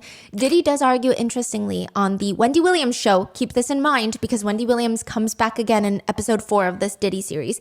He argues that he met the mother of his children, all 3 of them, Kim Porter, Misa Hilton, and Sarah Chapman, in the same year. He says, I met all of them in the same year, so I've known them in the same amount of time. We were all friends. I wasn't running around through my career and every couple of years just being like with a new person. These are people that have been my friends. Then I would get my heart broken, and then my friend would be there, and I would fall in love with my friend, and then I would get my heart broken, which is a crazy statement. Yeah, Crazy how is that statements. better? You know? I met all of them in the same year, so I've known all of them the same amount of time. We were friends. No. He also said specifically about having daughters. He has 3 sons and now 4 daughters, the youngest being Love Combs, was born in 2022. This next statement is crazy. It took me to have daughters to really know how to treat a woman, and I'm still learning. But I guess they didn't teach him that much, because in another appearance on The Breakfast Club, he's there sitting next to his son, Christian Combs, who is the one being sued by the yacht stewardess, Grace. This is what he says about dating. And by the way, Christian is like a teenager at this point, so he's like consciously aware. Right. And he looks up to his dad. He's his role model. Of course. He says, if I'm in a relationship with you, 25% of your time, you're just going to be like, oh man, I hate being here. This guy cheated on me. He lied on me. But then there's 75% of the time, I'm going to make you the happiest woman in the whole wide world. I'm going to be there to support your dreams. I'm going to be there to hold you, listen to you. I'm going to be there to be your best friend. And I promise you'll smile the most. You know who I am. This is what it is. Which deal do you choose? Jeez, interesting. Which is just the craziest thing ever. But Diddy claims he really... It's not the craziest thing when that's something you're trying to foster and moving it forward. People who are swingers, they try to get their kids into swinging. It's so that they don't feel as guilty as well, especially if you can see another generation inherit some of these demonic type of ritualistic sexual acts. You won't feel as bad if your kid's doing it as well. And it's disgusting to think and to know, like, your kids are looking up to you. There's so many people looking up to you, and to say that in front of your kid, that's just gonna make him into a savage himself, and it's just disgusting. So but yeah, I also do agree with P. Diddy where he's saying, is like, hey son, I treat women 25% of the time like absolute garbage, and I'm gonna cheat on them, and they're gonna feel like crap, and they're gonna think of me that way. But 75% of the time, which is 3/4 of the time, they're gonna be love bombed and admired like no other way, and get the help that they are looking for. So that 75% of how he's treating you is why all these women, and I think people in general, stay in these horrible relationships, because the 25% of bad isn't bad enough for them, and it should be more alarming for them to get out. I don't know if you guys know the character in the back left here, who's actually the host of where P. Diddy and his son are talking to Charlemagne the God, but he must know so much behind the scenes information on all of these rappers, since he's been so associated with all of them, talking with all of them, having a little piece with all of them too. But there's someone who's actually very, very entertaining as well, if you ever want to see a different show that has some interesting interactions with people like P. Diddy here. So let's get back to it. You'll smile the most. You know who I Breakfast am. Club. This is what it is. Which deal do you choose? Okay, we're good. Which is just the craziest thing ever. But Diddy claims he really loves his children. So for his children, he has started a new company called Combmes Cartel, which is Combmes very Cartel? questionable. It's an umbrella company for the joint ventures of his children. His first son, Quincy, who he adopted, that he has with Kim Porter, he is acting. He recently starred in the Netflix special Holiday Calendar. Justin is Diddy's first biological child with Misa Hilton. He used to run a segment on Revolt TV, which is a media company that used to be owned by Diddy, called Respectfully Justin, where he interviews celebrities. But like he does, you know what? I'm not going to go there. Yeah, don't go there yet. He doesn't really interview the celebrities. He has a co-host that does all the talking. He just kind of is there. Interesting. And so people have called him out for being a Nepo baby because you're not really doing anything on the show. You just got a show because your dad owns the network. Right. I digress. Then there's Christian Combs, the first child. I love how Steph here is just like, I'm not going to go there. And then she goes there in like 2 seconds after we've all made that statement, but it's just too good not to say because we all hate those Nepo kids. The one that's just like alarming right now is LeBron's kid, Bronny James, he's one hell of a basketball player, but he's not top 400 in the world where he should be rostered on a team, let alone with his dad right now. It makes no sense, and we've all seen that. So, Because your dad owns the network. Right. I digress. Then there's Christian Combs, the first child with Kim Porter. right, Christian is biological. taking more after his dad, trying to get into music. Musically, he goes by the name King Combs. He has a song Combs. called Can't Stop, Won't Stop featuring Kodak Black. I think that was his biggest song. But I think the most talked about song is a song he recently released 5 months ago. It's called Pick a Side. Pick a side. Pick a side. This was released after the feds raided Diddy's homes, but before he's arrested. Oh, geez. The more relevant lyrics go like this. I dare one of you N-words scream out no Diddy. Might see me with some pretty hoes with me, but ain't no hoe in me. Police raid the crib like we selling crack. We ain't doing that, but we out here selling tracks, multi-million-dollar plaques. All that woofing on the net. Internet, I guess. Well, now it's time to show N. Steady talking to the fam, and we don't even know. But go ahead, play one call away. We ain't sparing no.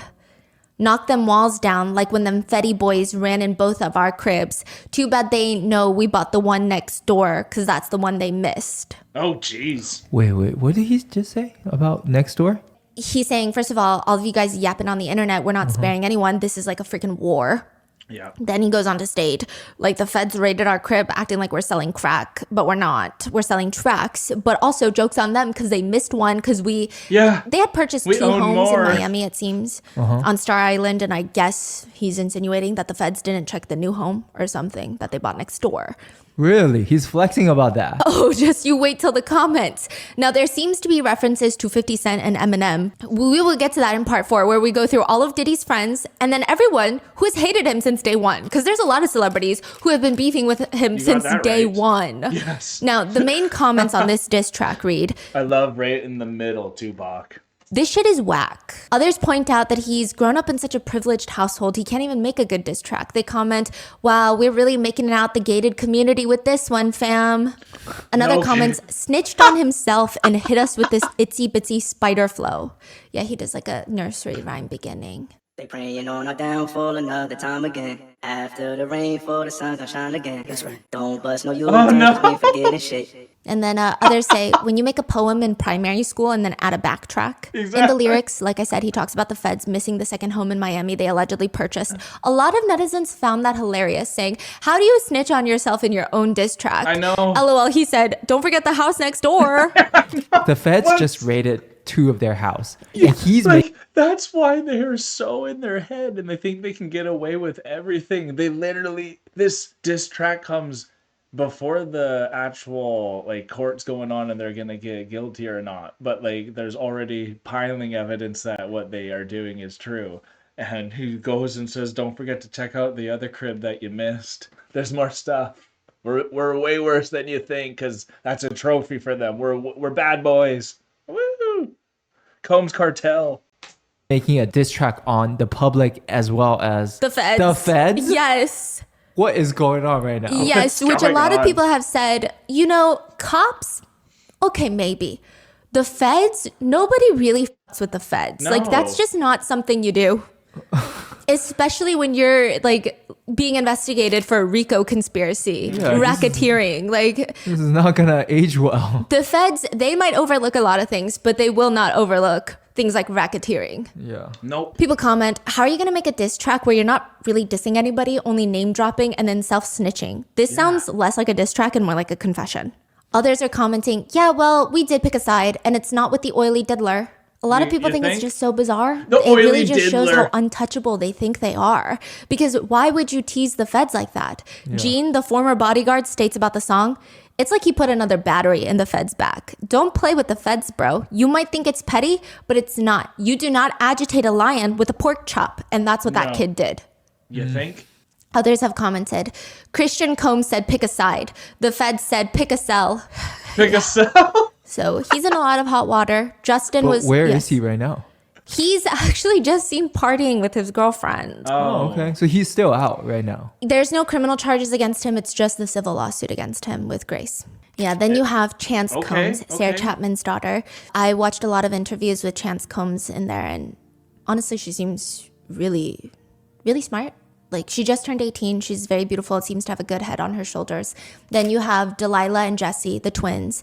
They were born 5 months after Chance. It seems like all the three of them are very close in age, but also just in bond. Cool. They're currently aspiring to be full-time models. They joined their father on the stage for the 2023 VMAs, where he sang, I'll Be Missing You, which is a song we will cover in part 3 because it is in reference to a murder that he is allegedly, the conspiracy is he was involved in. Yeah. These girls are stunning. I mean, people have said they look just like their mother, Kim. They also seem really down to earth, and I'm sure it's very difficult for them to navigate all of this right now. I believe the two twins are still minors until December, if I'm not mistaken. Wow. So navigating all of this while being so young, I'm sure is very hard. And then you have the youngest, like maybe 2 years old right now, I think, Love Sean Combs, a baby girl that Diddy shares with a woman named Dana Tran. Some sources describe her as a model. Other sources state she's a cybersecurity expert. Regardless, she was born in 2022. Okay. He actually just posted an Instagram photo for her while he's in prison. Yeah. He posted an Instagram photo of the 2-year-old baby? Yes, it's her birthday. It was recently her birthday. How does he I'm have sure Instagram? Maybe someone did it for him. Oh, okay. Yeah. Nobody really knew that Diddy was even expecting another child. In fact, most netizens thought that he was in a interesting relationship with Young Miami of City Girls, but he just like randomly posted on Twitter, I'm so blessed to welcome my baby girl, Love Sean Combs, into the world. God is the greatest. Love so Sean I will Combs. say, Her out of the name 7 is kids, Love. aside from Christian and Justin, who have been named in lawsuits. How old are they now, Sean? I think Justin is 30. Christian is 25, 26. Okay. Quincy's even older. Okay. And then Chance just turned 18, if I'm not mistaken. Okay. Yeah, so particularly with the girls and the youngest kids, there's rightfully a lot of sympathy out there for them from the public because likely they don't know what's going on behind closed doors. And if anything, I'm sure even a little bit of that controlling behavior from Diddy was in his parenting. It couldn't have been easy just growing up with the media, the press, and it's definitely not easy for them now with, unfortunately, the whole situation. And I don't know how good of a father Diddy was. They state that he was a very good father, but Diddy once told a reporter, somebody gave me multiple choices early on. Have a smooth working relationship, have a personal life, or be in the music industry. I chose be in the music industry. He also told another Vibe reporter once, anything I've wanted, I can say I've gotten it. Diddy was born in heart. I think there is some truth to what he's saying and what his kids are saying. I think the kids would be maybe some of the people spared from his puffiness. I'm not going to lie. I think that might be the one place he never went too far. And if he did, sure. And maybe there will be allegations. But I do think that's why they're so shocked when the case comes out here. And I know one of her titles is his daughter's actually walking out of the trial. So they would be shocked, but if they were going through this stuff, I don't think they would have been as shocked. So I think there is a bit of they were treated nice, so it would be really devastating when all this comes out for them. His father was allegedly an associate of a legendary heroin kingpin, Frank Lucas. Oh, wait. His father was wanted. I can say I've gotten it. Diddy was born in Harlem. His father was allegedly an associate of a legendary heroin kingpin, Frank Lucas. He was unfortunately murdered in the 70s, which means Diddy and his mom, they're left to fend for themselves. And Diddy says in an interview, he remembers waking up in Harlem one day. There were just so many roaches on my face. And I was like, no, I'm not going to do that. I'm going to get out of here. I'm going to be somebody. Wow. He later states in another interview, there was 15 roaches on his face, to which he says, people was like, how do you know it's 15? I was like, if you have 15 roaches on your face, you would know it was around 15 roaches on your face. He says, my first job was a paper boy. I was a bus boy. They wouldn't even let me be a waiter. Do you know what I'm saying? I wanted to be a waiter so bad, but I just always had that hustle. Even being a paper boy, he said he's not going to do it like everybody else. He states that when you're a paper boy, you get your predetermined route. You make about $1 per paper you deliver, but because you only get a certain number of houses in your route, you're capped out. But Diddy thought, what if I'm not capped out? He goes, reaches out to all the paper boys in the neighboring areas. I have a proposal. You let me deliver your papers for you. You do nothing, and we split the profits. Whoa, that's so smart. Sure, you could make $1 a paper, and you're working all day, or you could make 50 cents a paper and do nothing. And I'll do it. Jeez. He said even though his dad was murdered when he was a toddler, quote, even if we don't know our parents, we still have their DNA in us. We have their genes. I have his hustler's mentality, his hustler spirit, his drive, his determination, his swag. He starts off and he later tells Forbes, I ain't fool. See, now I don't think y'all know how much that would play into his psyche. He has a scheme here. You're on a paper route. You're making $1 per paper. But then you can go and convince all the other guys around, hey, give me your route and I'll still give you 50 cents on every paper, but I'm just going to go do it. You get to stay at home. Everyone thinks they're winning. Look, I don't have to do anything and I got half, where he now has 2.5 instead of the $1 per paper route, because for him, that time is totally worth it. And because of that, he now gets to see people who are willing to essentially pay to not do anything. And that's telling him and teaching him humanity itself. And we all really do feel guilty. Imagine someone proposed, hey, I'll go do your job for you and you get half of it. Fooling around. I'm building assets. That's brilliant. He says, I had to go in knowing I'm going to be the greatest. I still have to say that to myself, and I have to believe that at the end of the day, I'm going to be the greatest.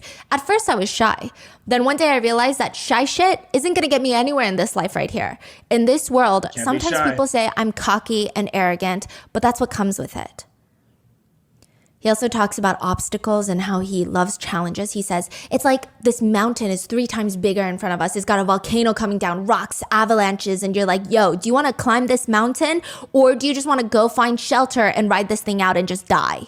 And he loves money. Maybe he gets it from his dad, but he loves money and he's skilled at making it. He was estimated to be worth close to $1 billion. His estimated earnings in 2023 alone are ballparked to be around $90 million, making him Forbes' number 14 highest paid entertainer. After Jay-Z, Kanye West, the creators of South Park, Dwayne "The Rock" Johnson, and Reese Witherspoon. What? How? Like, where's the money coming from? He had a tequila line that he got a big payout for as well.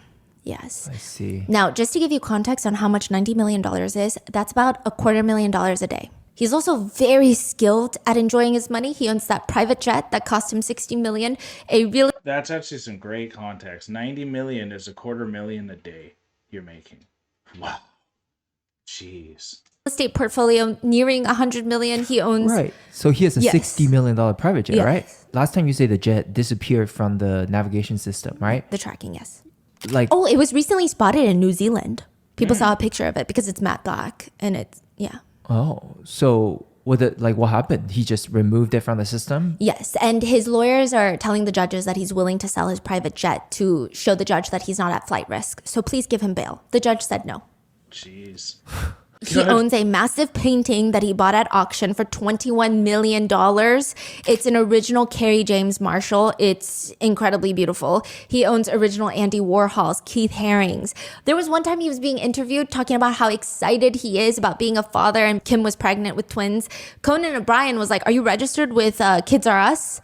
To which Diddy looks slightly offended and tells him he's registered at Mercedes. which is likely a joke, but still very extravagant nonetheless. He had a famous butler once who would walk around just holding a umbrella over his head. His name was Farnsworth Bentley. Yeah, he would just like walk around with this umbrella. And recently, prior to his arrest, Diddy just announced that he purchased two of the largest cannabis companies in the country for nearly $200 million, making him the owner of the largest black-owned cannabis company in the US. Wow. I don't know what's going to happen to that now. But he would also say things like, I don't want to make the most money. I want to be known for giving the most money away. I feel like I've heard that a few times. SBF. Oh, yeah. Which he's sharing, is that true? Sharing the cell with? Yeah, sharing the same unit with Diddy, the crypto fraud of FTX crypto, yeah. He's in the same detention center. And they actually share the same attorney, which we will cover in part 4. Maybe they're best buds.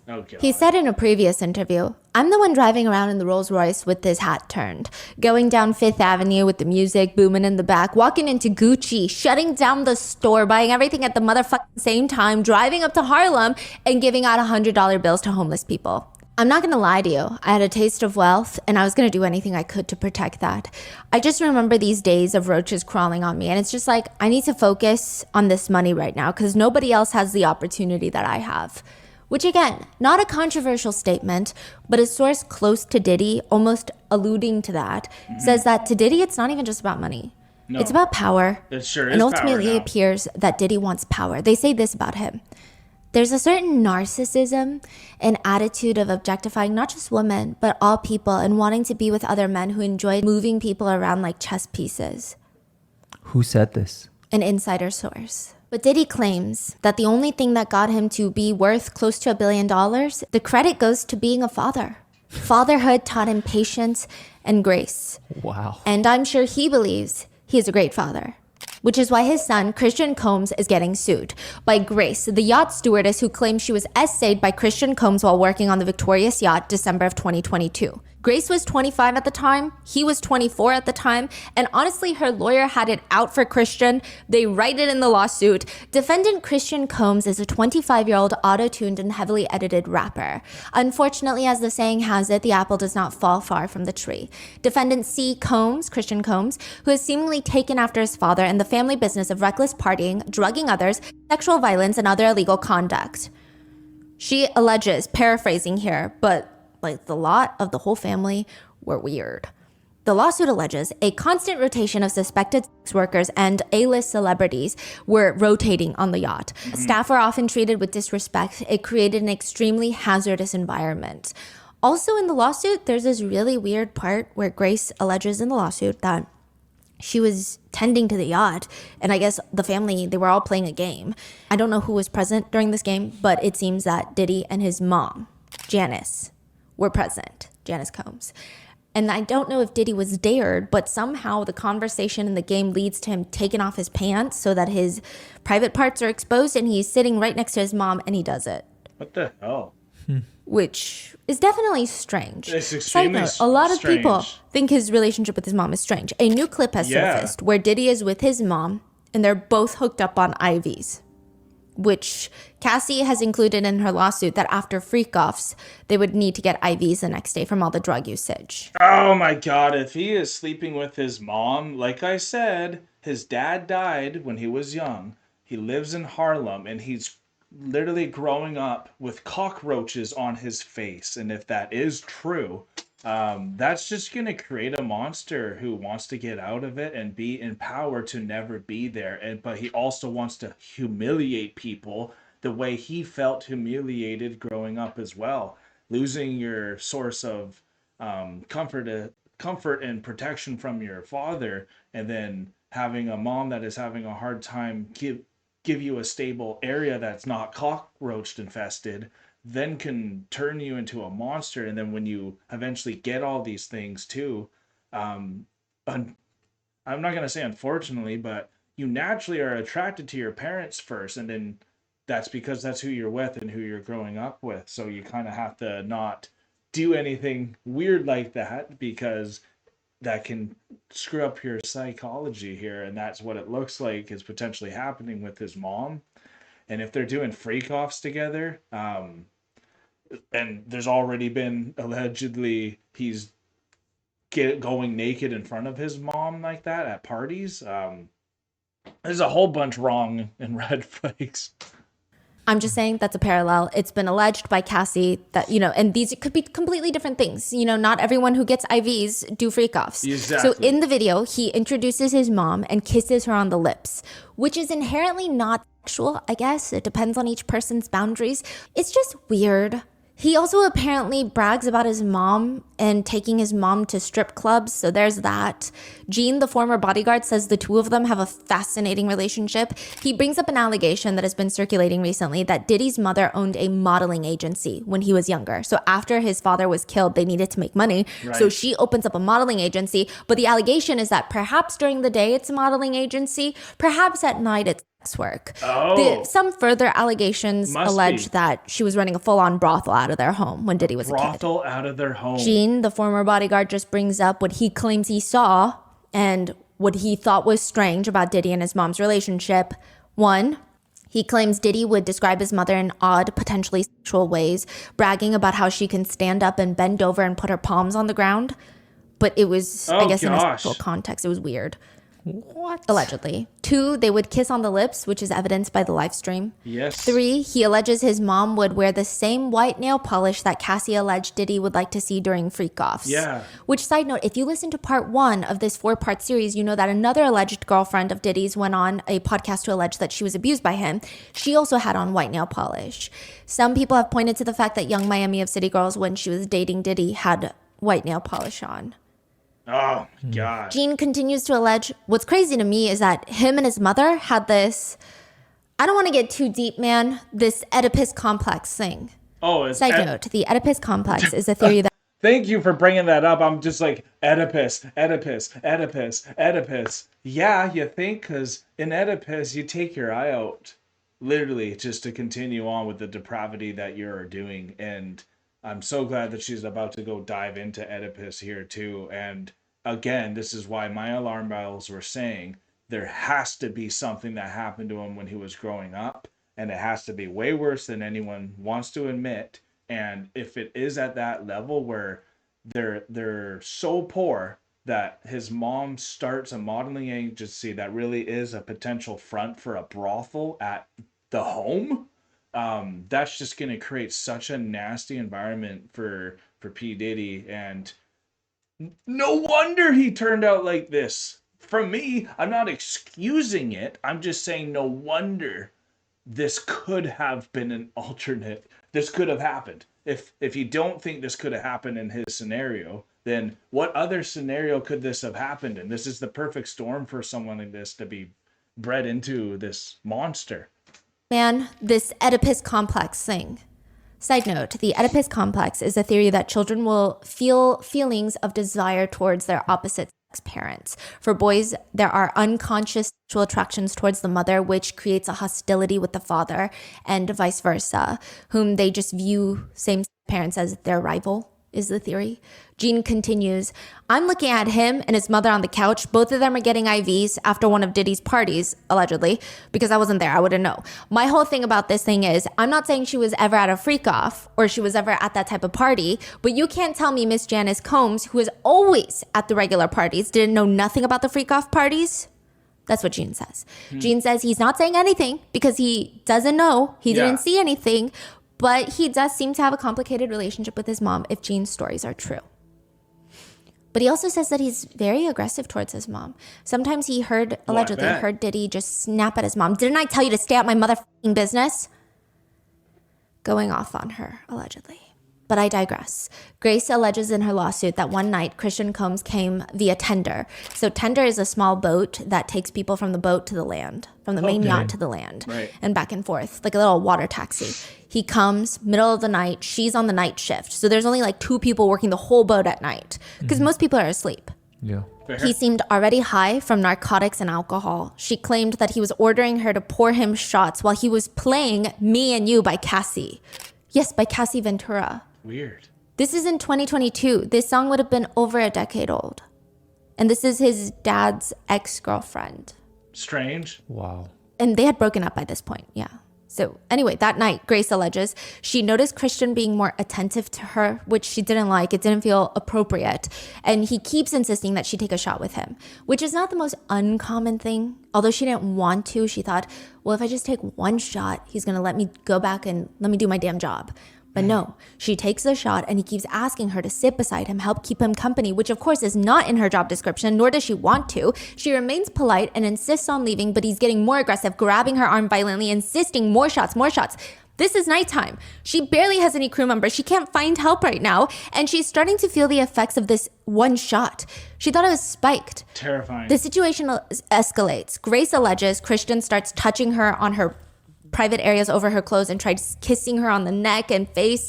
And everyone starts blurring around her. She feels drugged. Christian and his attorneys have denied the allegations and have called the lawsuit lewd and meritless, whereas Diddy's attorneys have stated that they haven't seen the claims yet, but quote, but we can expect the same kind of manufactured lies. But a lot of netizens are having a hard time believing that when there is an alleged audio clip transcribed into the lawsuit. So I'm assuming her attorneys have the actual audio that has not been released to the public, but it's been transcribed into the lawsuit. The audio clip was recorded by Rodney Jones, a producer, Lil Rod, that was brought onto the yacht to help create Diddy's newest album that was released in 2023, ironically named The Love Album. The Love Album. Rodney Jones was allegedly Bitten ordered Apple. to record everything. Ordered by who? Diddy. Record Really? everything for Record the everything. creative process, Yes. but also potentially for a Hulu show. Like a Yes. camera and everything, tape rolling type of thing? Just on his phone. Okay. Because I guess they could include it into shows or into music videos. Or blackmail. There's an audio recording of the alleged... Or blackmail, you know. My cat just wants inside here. I'll be 2 seconds. P. Diddy rabbit hole just gets deeper and deeper and weirder and weirder. And everything, tape rolling type of thing? Just on his phone. Okay. Because I guess they could include it into shows or into music videos. Okay. There's an audio recording of the alleged essay Christian is... Yeah. And Christian is telling Grace, yo, it's shot o'clock. Are you talking Shot about this is o'clock. happening at night? The first night that he Yes. came on? Yeah. And Little Raw was recording? There's an audio recording. I don't know if he was in the room, but he has the recording. And I guess he gave it to Grace later. Oh, like he had cameras and stuff Yes. set up that's Yes. recording? Whoa. Now, Lil Rod will sue Diddy as well, Good. which we'll get into right after this. Good. Yeah, and Christian says, yo, it's shot o'clock. Grace responds, I'm not doing shots, Christian. Everybody, we got to take a shot. I'll just put the ledge. No, take the whole thing. No, you take it as well. Christian tells her, no, take the whole thing, take the whole thing. Grace keeps saying, I'll take the whole shot if you take it as well. So it's likely she said this because she thought it was spiked at this point. Right. So it's like, you take the shot from the same bottle then. Yeah. And he said, I ain't gonna lie, I'm not taking nothing. Please, take the shot. Wow. And she asks, are you drugging me? That is terrifying. That is extremely And he terrifying. responds, take the shot. Hey, yo, play another beat one time. Wow. So I guess maybe the Rod is in the room. Someone's in the room and they start playing Me and You in the background by Cassie. This is Grace creepy. tells him, I can't. I'm swapping out. I can't do it. I'm sorry, darling. No, we need you. I'm going to stop. I have to go. Honestly, I'm already losing sleep. I have to go now. You're the best one on the ship, though. What do you mean? Who's going to replace you? Who's going to replace me? Which sounds like a threat of firing her, if I'm not mistaken. Or it could be who's going to replace her tonight. I don't know, but Both. that's what the transcript shows. You can definitely Grace continues, interpret. excuse me, you don't touch my legs like that. I'll move my legs where I want to. If you want to do this, then I will. You don't touch my legs like that. Mm-hmm.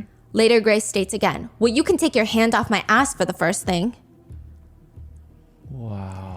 This part wasn't recorded, but she recalls later that night, Christian kept asking her to find him a place to sleep, which there were no more spare staterooms and cabins, and he refused to go back to shore because I think him and Justin had their own place on shore. Right. So she leads him to the cinema because sometimes people would crash there. So she leads him there fair. and sets up a spot for him to sleep, which is her job. And he allegedly blocks her from exiting. She states he became aggressive and started cornering her, groping her. She was pushing him back. He took off his clothes and revealed his private parts while allegedly forcing her to try and get her to go down, pushing her head down. She fought him off and finally runs out of the cinema. And immediately the next morning, she complained to the yacht's captain. No but kidding. The captain did not care. What's wilder is Grace alleges that Diddy's employees, his chief of staff, who is right now being compared to Ghislaine Maxwell. Okay. Who's chief of staff? Diddy's chief of staff, Really? like his right-hand woman, As the right-hand is woman. being compared to Ghislaine Maxwell. Like a which we Ghislaine did cover the Maxwell Epstein case, figure. by the way. Interesting. She found out about it, allegedly told Diddy, and instead of Diddy being a good father like he claims to be, Yeah. and set the record straight, go to the police, figure it out, discipline Christian, turn him in, whatever it needs, he just pays off the captain to keep him quiet and Just not pays him corroborate off. Grace's story, if you will, and eventually she was terminated by that captain. It does appear And that she Grace lost her likely has job. a strong case considering there's audio from that night, but that brings us to Rodney Jones, the producer that gave Grace the audio. He has also filed a lawsuit against Diddy. His lawsuit alleges that he was brought on to produce Diddy's 2023 album, the Love Album, Off the Grid, and his life has fallen apart since. For over a year, he worked to help produce 9 songs on Diddy's album. He states that Diddy always wanted him around to record everything in case he has a spark of creative genius, I guess. I've been working on an album, the Love Album, Off the Grid by Diddy, and it's Grammy nominated right now. That's disgusting. Love album Off the Grid is what the album's called, and the love that they're talking about, y'all, is a very perverted type of a love. That's why on the album art it literally has the apple being eaten, referring to the sexual temptations that happened in the Garden of Eden. And it's pretty interesting to see that this guy literally is filming the yacht 24/7 when he is awake. So maybe not 24/7, but as long as he's awake, he is filming the whole time. And that's a whole different level, because the things that they're filming it's not what you would think is real love. This is lust. This is just orgies. This is R word. It's just rough. Speak. I should be celebrating, but the truth is I'm not. Taking this album on has required so much time. Diddy will request certain works to be done and tell us don't go to sleep until it's done. And the truth is we'll be up for days. He would live with Diddy for months, Up spending for holidays days. with him, leaving his family to work on this. And he claims because of Diddy's insistence of having everything recorded, he now has hundreds of hours of Diddy's footage and audio recordings. And many of those allegedly depict them engaging in seriously illegal activity, which, I mean, the feds are going to have a field day with those files if he kidding. really does have those files. But that's so fascinating. Why would Diddy want him to do that? Yeah. Maybe his head's getting way too big. I It think is. so. Yeah, he doesn't think he's getting taken down. You got that right. One of the most intelligent people I know is a polyglot, aka she knows multiple languages fluently. She even dreams in each language whenever she travels to that specific country. That's it's like so a cool. super cool secret superpower or a is. cool party trick, and you would never guess just by looking at her, which is all the more impressive.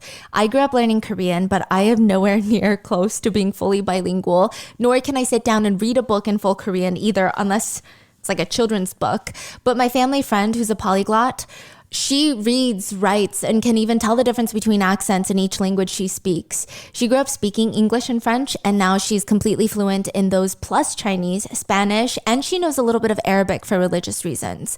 So with Rosetta Stone, you can become bilingual, trilingual, or even 25 lingual, because Rosetta Stone offers 25 different language learning programs. Incredible. Rosetta Stone is the most trusted language learning program available on desktop or an app in case you're actively traveling around that country. The app is the way to go. And it truly immerses you in that language that you want to learn. If you're looking to brush up on a childhood language like me with Korean, or starting from scratch like I am with Chinese, or looking to advance your vocabulary and more, Rosetta Stone is the most affordable, best option for long-term retention Really? and fast language acquisition. One of the only ways my family friend is able to stay fluent in all 4 languages is because she has the ability to travel to each country for work. However, that's definitely not the majority of us. And take it from kidding. her, Rosetta Stone is the best alternative option.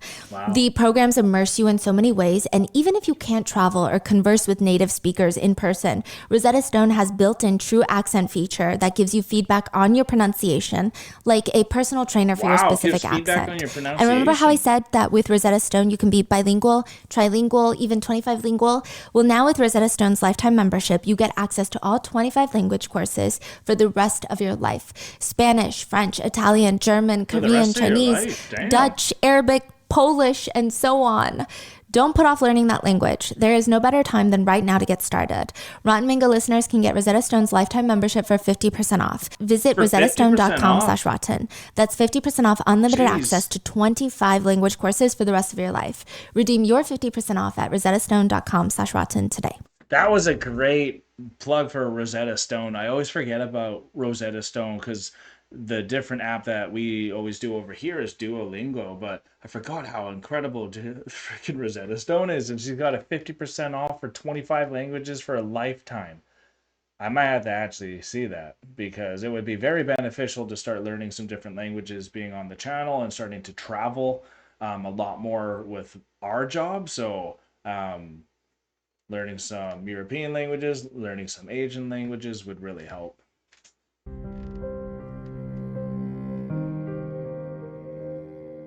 It's almost the holiday season, and one of the most fulfilling gifts we've ever given was with the help of Shopify. A couple years back, my husband, my sister-in-law, and I were able to surprise my grandfather, well, my husband's grandfather, with a storefront for his paintings. He had been this classical Chinese painter for basically his entire life. He shelved his professional dreams for his family, and with the help of my husband, his other granddaughter, and a lot of help from Shopify's global commerce program, we were able to turn his hobby into a full-blown business and surprise him with all the profits, which honestly, he was just so astonished to even make $1 from his artwork. To him, he felt like a true artist. It was a fulfillment of a lifelong dream, and it would have been really difficult without Shopify. From the launch your online shop stage to the first real life store stage, all the way to did we just hit 1 million orders stage? Shopify's there to help you grow at every stage of your business. That's exactly why we love Shopify, because even though we were selling limited editions of Grandpa Mango's work, Shopify was with us through all of it. For Grandpa Mango, we were able to sell more artwork like posters, prints, originals with less effort, just like millions of brands, because Shopify powers 10% of all e-commerce in the US, and they are the global force behind Allbirds, Rothy's, Brooklinen, and millions of other entrepreneurs of every size across 175 countries. Because Shopify helps you sell everywhere, turning browsers into buyers with the internet's best converting checkout, 36% better on average compared to other leading e-commerce platforms. From their all-in-one e-commerce platform to their in-person POS system, wherever and whatever you're selling, Shopify and their new AI-powered all-star Shopify magic have got you covered.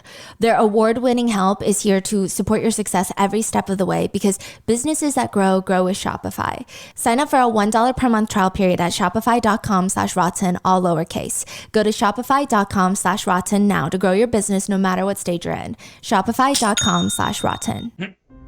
She's so good at even her plugs. The alleged criminal activity, according to the lawsuit, include drug usage and distribution of ecstasy, cocaine, ketamine, GHB, marijuana, and mushrooms, displaying and distribution of unregistered illegal firearms, Diddy providing laced alcoholic beverages to minors and sex workers, Christian Combs drugging and assaulting a woman, Mr. Combs, Diddy, detailing how he planned to leverage his relationship with famous pastor T.D. Jakes to do damage control. Oh yeah, T.D. Jakes. Yes. Yeah, he told Little Rod allegedly that he uses him to like do damage control. Whoa. Which I personally, in my opinion, I would find that a little believable with his constant bringing up of God while he's doing allegedly very demonic stuff. Yeah. He also alleges in his lawsuit that Young Miami of City Girls, her cousin, essayed him. That actor Cuba Gooding Jr. essayed him and assaulted him. That redacted rapper, the name is redacted on the lawsuit. Redacted rapper on the yacht was consorting with underage girls. Redacted R&B singer in Diddy's LA home was consorting with underage girls and sex workers. So these are the serious criminal allegations that he's bringing forth in his lawsuit. He claims he witnessed the Combs family allegedly, potentially, maybe shoot someone, which we will cover that more in part 3. But Rodney Jones alleges in his lawsuit, throughout his time living with Mr. Combs, Mr. Jones was the victim of constant, unsolicited, and unauthorized groping and touching of his anus by Mr. Combs.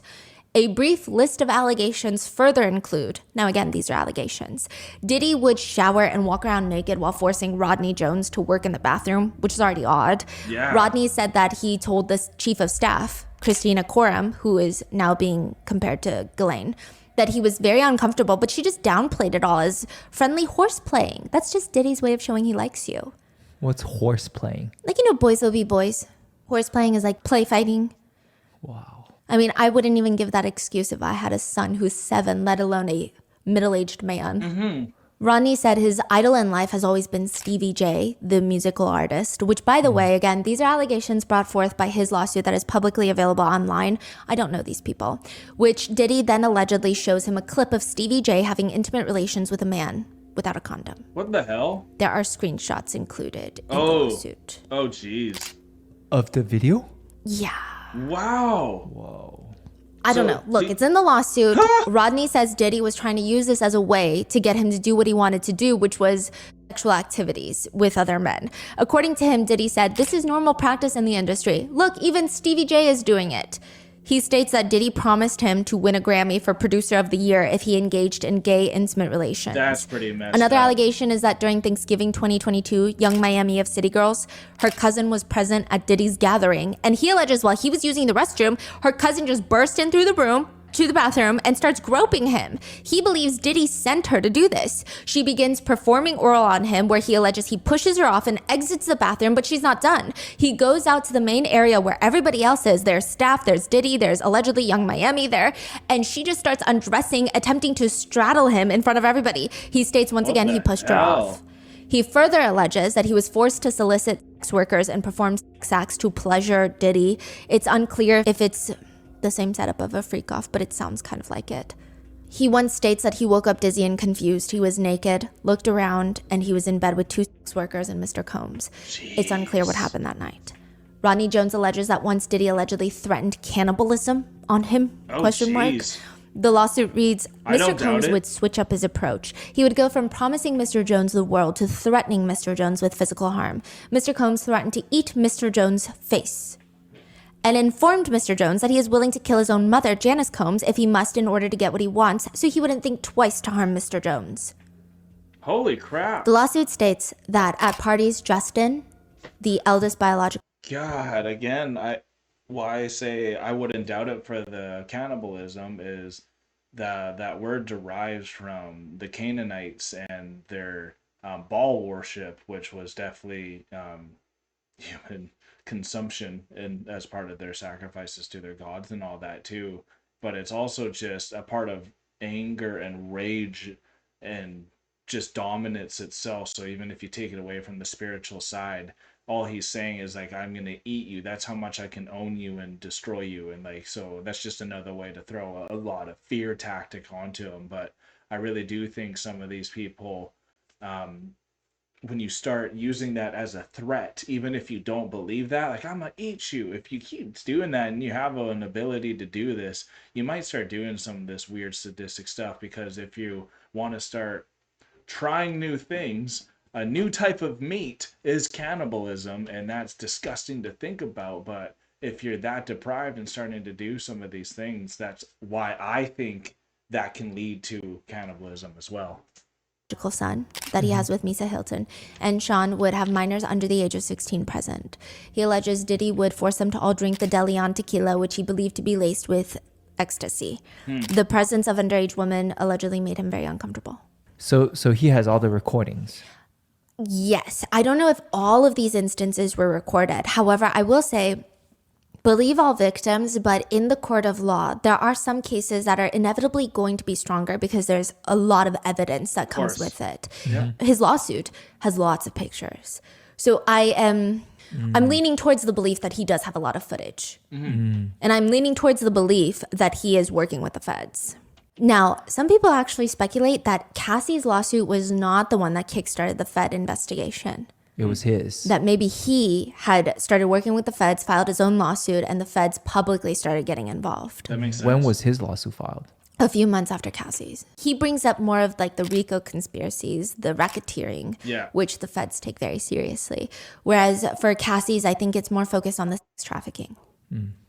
Yeah, which obviously sex trafficking is more serious, but America. The presence of the underage woman made Mr. Jones very uncomfortable. He attempted to leave, but Diddy went as far as stealing his car keys to prevent him from leaving. He was forced to take shots, and he woke up naked with a sex worker next to him. Now, side note, he alleges that Justin Combs would partake in those freak-offs. He has also included pictures of Diddy kissing who he claims are underage women at his party. I say alleged. The picture is there, but it's unclear if they're underage. The lawsuit continues. It is no secret that Mr. Combs had specific bottles of alcohol designated for females and other bottles designated for his staff, his artists, and himself. This fact was detailed by former artists and bodyguards of Mr. Combs. Mr. Combs would even have sets of Moet champagne bottles for his artists and a set for women. He also alleges that Diddy's chief of staff instructed employees to lace liquor bottles with ecstasy and other illicit drugs, and all the staff would have to walk around with pink cocaine, which is a mixture of ecstasy and cocaine in their pockets, because Diddy would freak out if he didn't have pink cocaine within arm's reach at all times. Oh, jeez. That's what he alleges. He also likens the chief of staff, Christina, as Ghislaine Maxwell in his lawsuit. Exactly. He claims Mr. Combs possesses compromising footage of every person that has attended his freak-off parties and his house parties due to his treasured... See, all these kings of their empires need those Jezebels to help them ring in all these poor innocent souls, and that's why it's disgusting that she's getting referred to as a Maxwell character there on the Epstein case, and it's just, you can't accomplish these things without having people help you in your depravity. So that's why I'm so glad that so many other people get taken down when one person gets taken down, because it takes a big unit of people who are behind all this nasty empires to make it run. So I'm glad that, I hope a lot of dominoes fall from this trial, because it needs to stop. Trove of evidence he has in his possession, Mr. Combs believes that he is above the law and untouchable. Like I said, in the lawsuit, there were those photos of Stevie J, but do that with what you will. I don't know. It's very unclear what he's doing in the screenshots. He's shirtless. It's unclear if you can even say definitively if it's him, but that would be a crazy accusation to make if you didn't believe that to be 100% true. Like speaking from Rodney Jones's fact. Yeah. Because even including that, he must believe it's 100% true, or it is true. Because think about the repercussions. Rodney Jones also alleges that Mr. Jones was forced to watch as Mr. Combs displayed his guns and bragged about getting away with shooting people. He also shared that he was the one responsible for the shooting in the nightclub in New York City with rapper Shine, the one with J-Lo. Mr. Combs has made it clear that his head of security had the power to make people and problems disappear. Lil Rod would say about Diddy, he's a monster. He will do whatever is necessary to get exactly what he wants. He doesn't take no for an answer. And on top of that, these guys are trying to steal my publishing. I can't go for that. So I'm fighting back. He's a fighter, but he's a fighter. I'm going to put in this fight. I got to do it for myself, my rights, and most importantly, my kids. Here I am standing up for justice, for what I believe is right for my life, and I'm being punished for that. I've had many nights and weeks and months of self-exit thoughts. It's the music that has kept me living all my life. He said he's paranoid about what could possibly happen to him. He's hired security to protect him. He said during a recent performance, my anxiety was out through the roof. I saw different guys backstage I didn't know and I got scared. I wondered where the security was. It made me very uncomfortable. It's not a good feeling wondering if someone is there to attack me. If all alleged in the lawsuit is true, it is clear that anyone who crosses Diddy should be very scared. Yeah, no kidding. November 15th, 2018. 47-year-old Kim Porter is found dead in her home. Her goddaughter found her in the bed at around 8:30 a.m. That's so She sad. assumed she was sleeping in that morning, but then checked again at around 11, 3 hours later, and she hadn't moved. She freaked out, called 911. Authorities rushed to the scene. They see Kim laying motionless in bed. Next to Kim's bed on her nightstand, bottles of water, sports drinks, Pedialyte, as well as what appeared to be a bowl of tomato soup. She was declared dead 11:40 a.m. Wow. The call came in as a report that someone was in cardiac arrest. Kim had apparently not been feeling well for the past few days, honestly weeks. It said that she had pneumonia or symptoms of a flu. She didn't know at the time. She was just not feeling well. She tried to get it treated with saline, vitamins. She went to bed early the night before she was found. Alarmingly, she told someone that she had a mild streak of blood in her phlegm when coughing, but it does not appear that it came back. She was on antibiotics, IV fluids, and then unfortunately she passed away. Wow. Diddy says the day Kim passed, he, quote, jumped into mommy mode. I sent people in every direction to try and make sure the kids would not hear about it on social media or the news. I had to get the girls from the school. I had to find Quincy, who was on set in Atlanta, Christian, who was on a plane. I had to get his phone disconnected so he couldn't read it on the air. Wow. There was screaming and crying when I heard the news, of course, but I had to ask myself, what would Kim do? I was scared. I was crying out to God and to her, and immediately, almost immediately, Kim's voice kicked in, and I could hear her saying, make sure you take care of my babies. He would later say that day turned my world upside down. 3 days before she passed, she wasn't feeling well. She had the flu. And she sent the kids over to my house so they wouldn't get sick. And one night I was checking on her and she was like, Puffy, take care of my babies. She actually said that to me before she died. What? He held a memorial at his home where Kim Kardashian, Khloe Kardashian, French Montana, and other high-profile celebrities were in attendance. He says this about his relationship with Kim Porter. Whenever I was around her, I felt like God had his hand in it. I always felt like God had sent her. Nobody could love me the way she loved me, especially as crazy as I acted. She loved me through some real shit. He would later state in a public statement about her, God broke the mold when he made Kim. There was truly no other woman like her. God sent her to teach me something, which, side note, is already kind of an odd statement that doesn't sit well with a lot of people. No woman exists to teach a man something, but I digress. He continues, there's levels and dimensions to love, and especially love between a man and a woman. There's this place that almost goes beyond friendship. It's like where two people actually feel.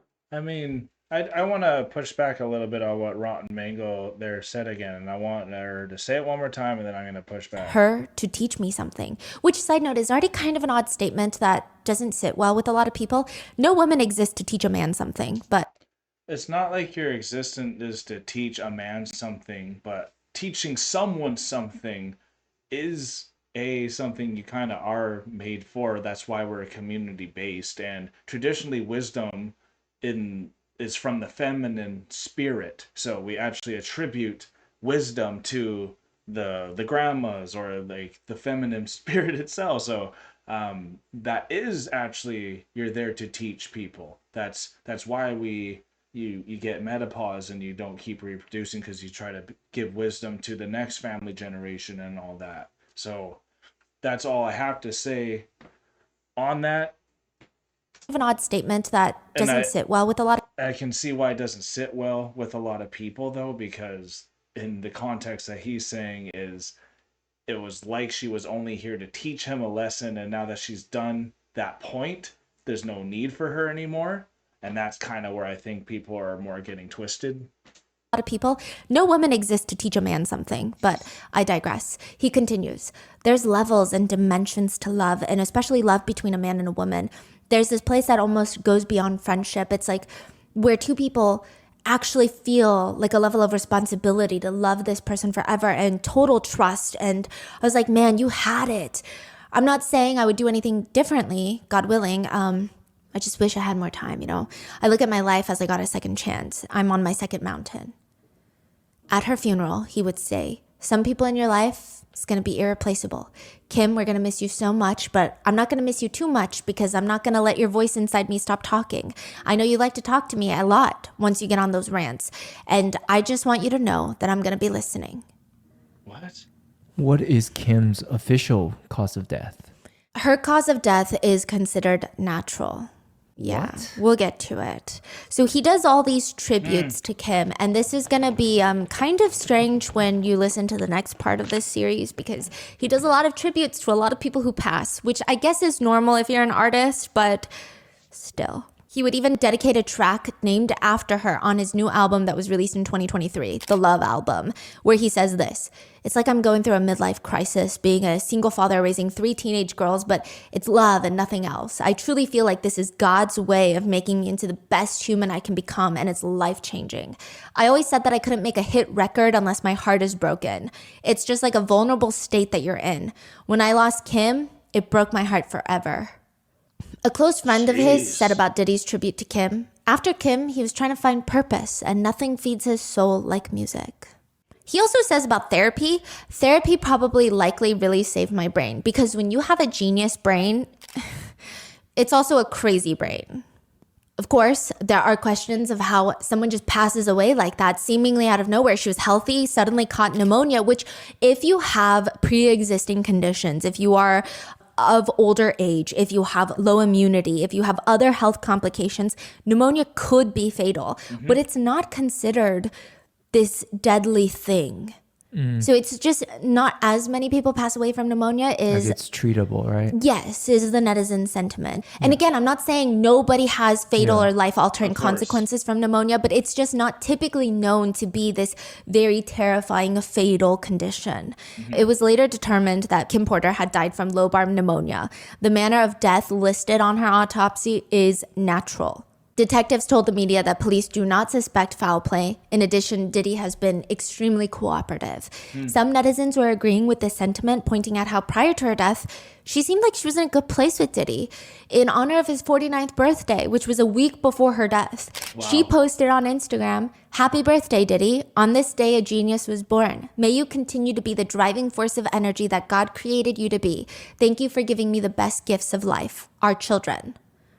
But a lot of others don't think that she died of a natural death. But who are we? We're just people on the internet. Of course. Some have stated, you know what else gives you pneumonia? This is a recent conspiracy lately. Accidentally inhaling baby oil. There are lots of conspiracies that there is no way that Kim died of pneumonia. Gene Deal, the former bodyguard, said, "That case needs to be reopened, man. That case really needs to be reopened." He alleges that Kim was found dead with bruises throughout her body, and interestingly, he claims nobody knows to this day where Kim Porter's phone is, which is odd. He also alleges that it's strange. This was in 2018, so they have the cloud. They have all these things. Why didn't anyone go in and try to investigate her last text or where her phone location is? Why can't they find my iPhone? He also states that her tablet and computer have gone missing since they found her dead, which I'm not privy to any specific information like this. I'm just giving you his allegations. He says, "Find my phone." Nobody tried to find her phone. He's asked, "You personally, what do you think happened to Kim Porter?" Gene Deal responds, "I'm not a medical professional, nor was I an investigator on that case, but I don't believe that an individual with her, I want to say financial status, would lay up in that house and die of pneumonia without a doctor or some kind of medical person responsible. That makes Someone no with sense. Enough money that they could get half the hospital to come to the house. I think there may have been some foul play. I guess foul play. Because if you knew what I knew, he put Kim in a gold casket. Then he has security, 24-hour security at the funeral home so nobody would go in there and take Kim out of there. I think they should reopen her case and have an independent pathologist look at everything about her so she can rest in peace." He also brings up how many sources state that she received a massage because she wasn't feeling well the night before her passing. He points out, that's so weird. Who gets a massage when they have pneumonia? You don't want people touching you. If you have the flu, you're like, don't touch me. I want to lay here. Nobody move my body. He also brings up, again, these are his viewpoints, but someone needs to look into if they used baby oil during the massage, is what he states, because there are now allegations circulating that the baby oil was laced with something. So you feel like she was murdered? I feel like there was a lot of foul play in her death. A lot of foul play. He's asked, but why would someone want Kim Porter dead? He responds very ominously. There's a couple of women in this industry, and for their sake, I will not mention their names. Listen to me. There are a couple of women, probably more than a handful or two, but I know about 4 of them that knows everybody's dirty secrets. And if those secrets get exposed and tell what some of those guys and some of these people were really doing behind closed doors in those boardrooms, in and out of the closet, their life would be in danger because men wasn't men and women were acting like men. And that's all I'm going to say. But he does not believe the Amazon book is Kim's diary.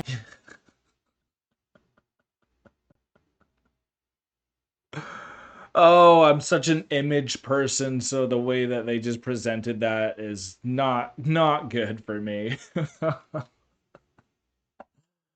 I'm, I'm gonna leave it there, like Stephanie says. I'm gonna say.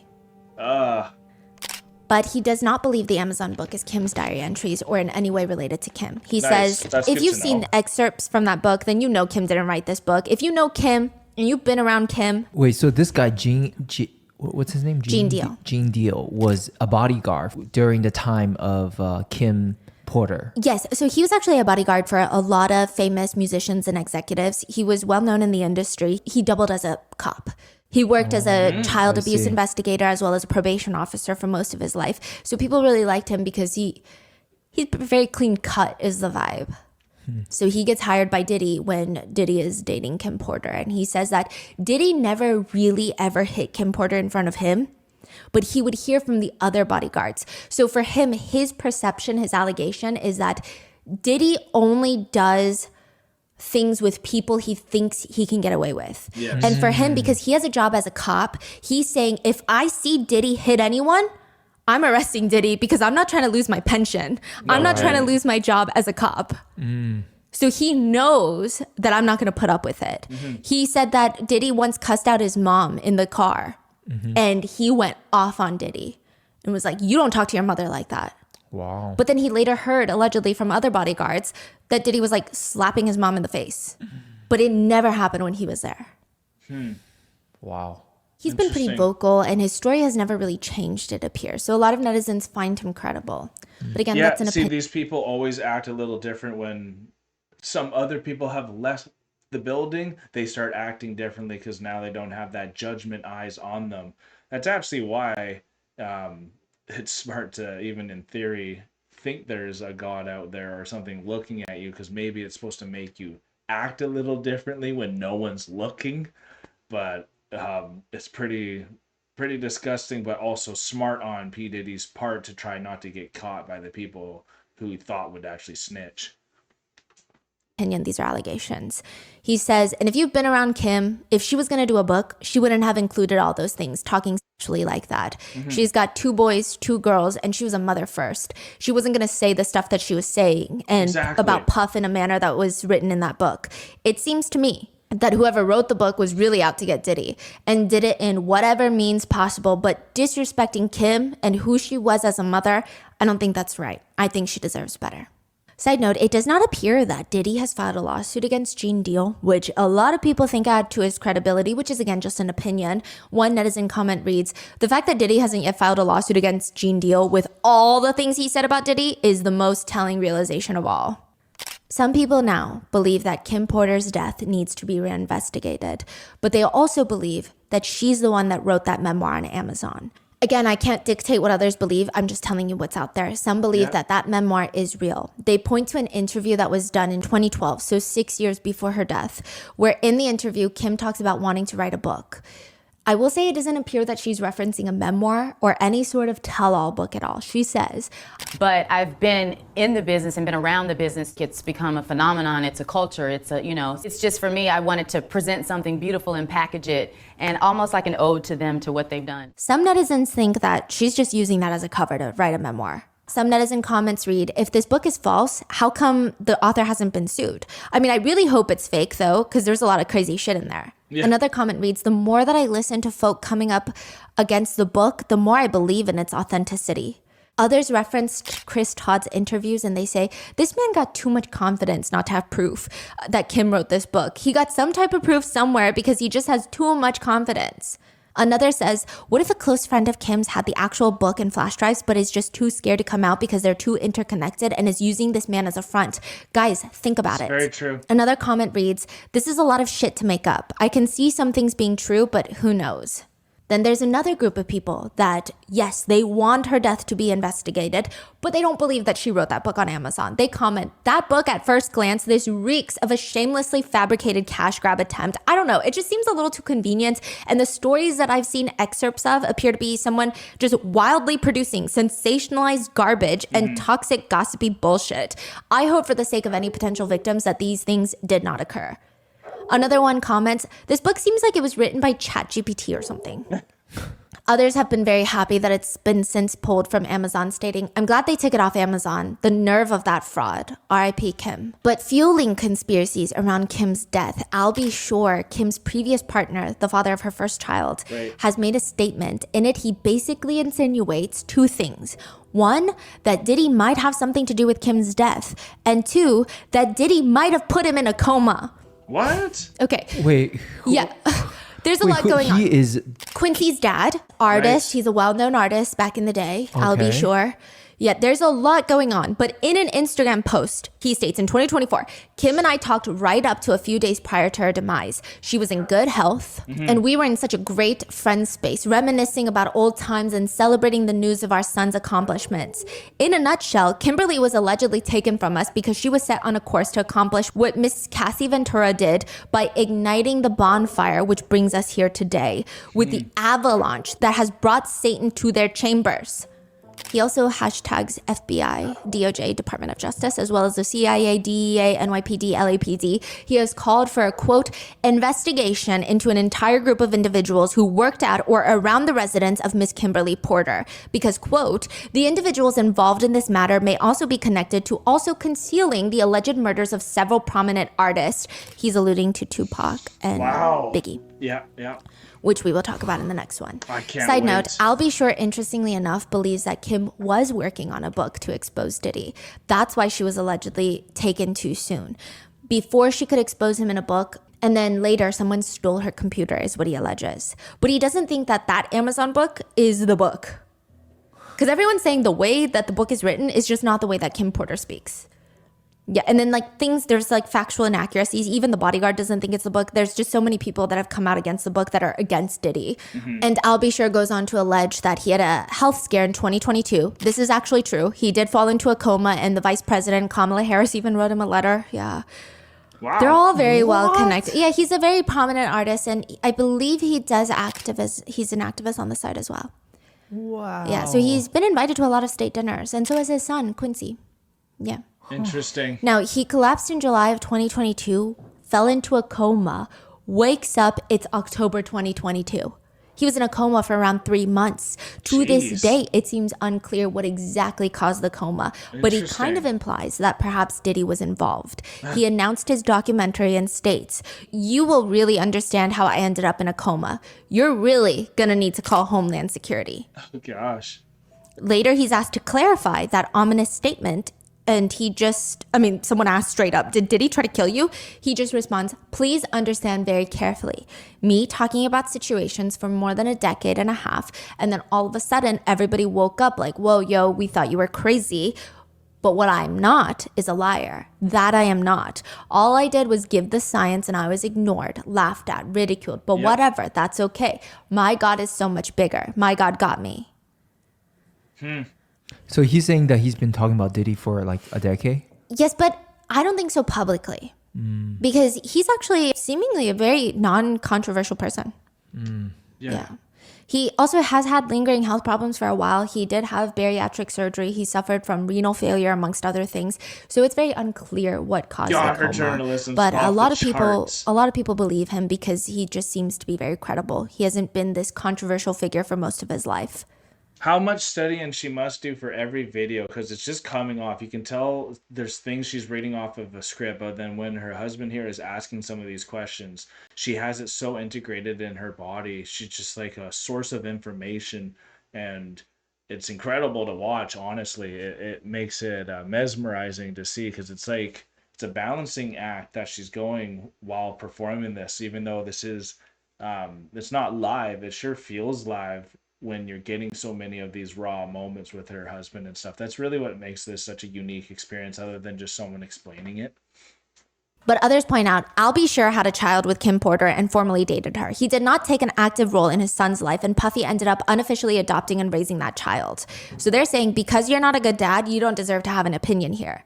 Another netizen comments, what does that have to do with Puffy and what he might have done to Kim? Some question that perhaps Al wasn't in his son's life because Diddy wouldn't let him be. But that's just another pure speculation. Gene Deal, Diddy's former bodyguard, states, Al's a real good dude. Do you know what I mean? So if Al is saying something that's happened to him and Puff has something to do with it, trust and believe he's going to have some evidence to substantiate that, that Puff had something to do with it. Either he gave him something or sent something his way.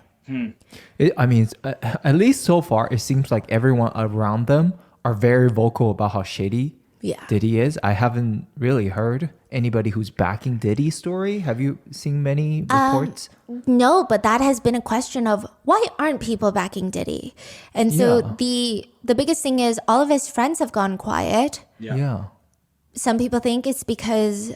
Right, all the conspiracies. Yes, because people are saying if you're not in some sort of tape, if Diddy has nothing on you, why would you not come out and condemn his actions for the hotel footage that has been proven that is him beating Cassie? Yeah. No Because kidding. you might not have known that as a friend. And to come out and say, I don't condone this, I don't endorse this, this is not the type of friend that I would ever keep in my quarters. Exactly. I'm sorry, I didn't know. I mean, that's one, but also even like the people around in their families and people who works with him, like just it makes people no in general, sense. Yeah, they're very quiet. right? Makes no sense.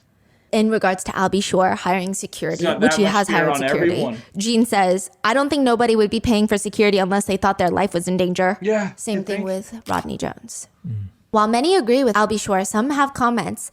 I guess this is his chance to get back in the news. What? No way. One party that is clearly not on the same page as Albie Shore about Kim Porter's death are Kim's children. They have released a joint statement, mainly in Interesting. regards to the book that has been circulating. They took to Instagram to state, we have seen so many hurtful and false rumors circulating about our parents, Kim Porter and Sean Combs' relationship, Right. as well as our mom's tragic passing, that we feel the need to speak out.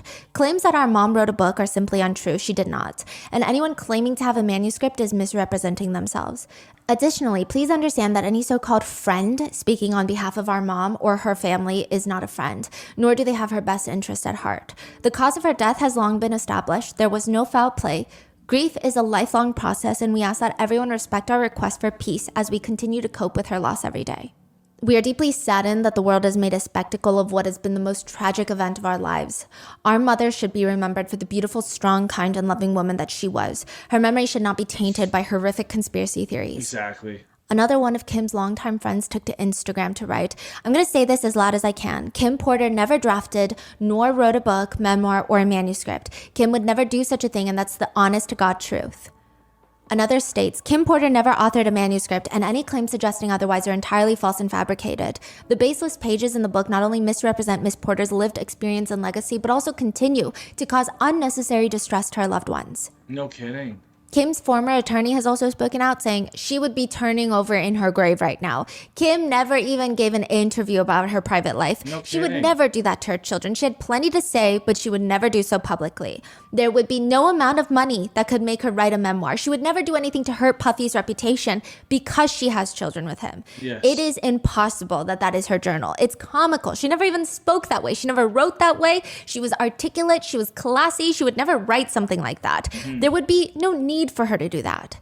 She also states, I guarantee she was not part of those freak-offs. I think she would have cut off his penis if he ever proposed that to her, which kind of goes against what others have stated, but it's up for you to decide. It what is you up believe, for you right? to decide, y'all. One netizen comments read, two things can be true at the same time. There Yep. can be legitimate questions about Kim's death, and also her children can be upset about the tabloid media and weirdos on the internet making a spectacle about those legitimate questions. Yep. It's a terrible situation. They have my sympathies. So as I was researching, there's a lot of AI generated videos that have been going around about this case. It's not Damn. even just people asking for an investigation into her death and talking about the allegations that have been brought forth about Diddy's alleged behavior towards Kim Porter and how that could have contributed to her passing in 2018. But just like straight crazy rumors. Like she was, I can't even repeat them. They're just so bad. I see. Yeah. Okay. Another reads, I feel for the kids, but Kim's death should absolutely be looked at differently in hindsight. Diddy is a long-standing Hollywood conspiracy that has pieces falling into place left and right. got There's that going to be right. an intense amount of speculation because, to be honest, there has always been. We just have some proof lining up now. But another commentator writes, leave this alone, leave the kids alone, make him be resting in peace. Another reads, these poor kids are losing everything. Let them grieve their mother in peace while the rest of the world is watching their father's downfall. Even if 2 of these kids aren't underage, they still deserve some privacy and respect. They sure do. Another reads, goddamn, I'm so tired of the conspiracy-addicted dipshits who think they are the world's greatest detectives. Half the people in this thread need to get off the fucking phone, man. Now, I will say that a lot of these comments, people are defending the kids, and I think a lot of the times everyone is mainly defending the girls, the twins. And when they are defending Christian, a lot of them don't know that he has a lawsuit against him. I think so there's more discourse once you read more replies of them being like, oh, I didn't even know that he was part of it, because they were writing about him in a way that he is purely innocent. And he is innocent until proven guilty, but just letting you know, there is a lawsuit against him. But others are angry, commenting, we are talking about a man who is accused of multiple murders, rapes, and domestic violence and other atrocities, but speculating about the suspicious death of the mother of his children is where we cross the line. Kim Porter's father has made an interesting statement to Daily Mail. He says, when I saw the video of what he did to Cassie, I was disgusted. I don't really have much to say beyond that. Everyone's innocent until proven guilty, I guess, but the truth will come out. He never states that he wants another look into the death of his daughter, but he does state that the previous investigation was, quote, a load of crap. Wow. Another family member of Kim states, I remember Kim as a little girl. She was just the sweetest little girl. And I remember how she grew up to be so beautiful and talented. But I saw the change in her when we visited her out in California when she was with him. She changed. Something wasn't right. Now, I feel in my spirit that he's guilty, but justice will have to take its course. If she was my daughter, I would be demanding that the investigation be reopened. If she was my daughter, I would be too. So with that, Christian Combs has been in the news again because just 2 days after his dad's recent court hearing, the one where they set his trial date to May of 2025, 2 days after that, he was spotted partying with his girlfriend, pouring shots into her mouth. Oh, no. Which is just not a good look because... Like at a nightclub? Yeah, but again, not a good look. Not a good look at all. Yeah, it's a little odd. Some people are defending Christian Combs, saying, y'all need to stop it with judging this family for real. Y'all have convicted the whole family over hearsay. And once again, when you read more replies, you'll notice that people are reminding everyone Christian Combs has also been named in a civil lawsuit. Yeah. Other comments read, let him live as he's already lost his mother. I did the same thing at that age. Everybody deals with family crisis differently. Others comment, what do you expect from him to do? Cry in his room? Others have pointed out that his girlfriend's nails are painted white. Oh no. And some just think it's just not very tasteful or smart for him to be partying. And this is part 2. Part 3 will be about the 13 people who have mysteriously died around Diddy. There's also a very, very alarming pattern, like I said, of just the strange ways he responds to death. And finally, part 4 will be the so-called Diddy's List and all the internet allegations, as well as there have been some new lawsuits that have been filed against him, including Diddy being listed in a lawsuit filed against Kanye West. Oh boy. So there is a lot going on right now, a lot of new developments and discourse every day. Stay tuned and be safe, and I will see you in the next one. Will we be able to catch up to the videos that she's putting out every second day? I think so, if we do this daily, and that is my goal. This was honestly incredible. I learned a lot through this. His arms are out. And I'm sure you all did as well. And what's very enlightening about this awesome journalism from Stephanie here is it doesn't feel biased at all. Every time she's not even letting you know, well, what she thinks about as well. So she's kind of like, you do what you will with it, but she's trying not to influence you just based off of her opinion. And that's the best type of journalism really out there. And I think it's very admirable because a lot of the times when I'm during journalism and reactions, you're supposed to tell what you're thinking and what side you're picking, you know? So I find that very inspiring how good she is at that, and that's why I think she was able to get to the court cases as well and start doing that. And I can't believe how far away this was from actually when the court goes in May. So it's crazy that we're actually during May and this is happening right now while I'm behind and checking out all the things leading up to it. It's pretty eerie actually because it's giving more credence to everything that's being said in these videos that are from months ago too. So you know it's just going to get more twisted and and worse and worse. And part 3 is about all the people and the patterns, how they disappear around them. And there is patterns to ritualistic sacrifices as well. And I wouldn't be surprised if on some of the days there's some numerology that has to do with the day and the time that they are passing us away, because that's some of the stuff that I have studied that is part of the patterns that they use as well. This is truly Sodom and Gomorrah in a Hollywood type of a style. It's disgusting to watch. As you're seeing, the sodomy is just disgusting. I'm not out here to hate gays or anything like that, but when it's being used in this type of a humiliating ritualistic type of a way, then it is pathetic. And that's the type of stuff that I am thrown off by. That's what makes me homophobic, is seeing that type of stuff when it's literally R-wording someone. That's the type of stuff I don't like. And I don't think anyone likes it. And that's why we're all so intrigued to see real justice come from this.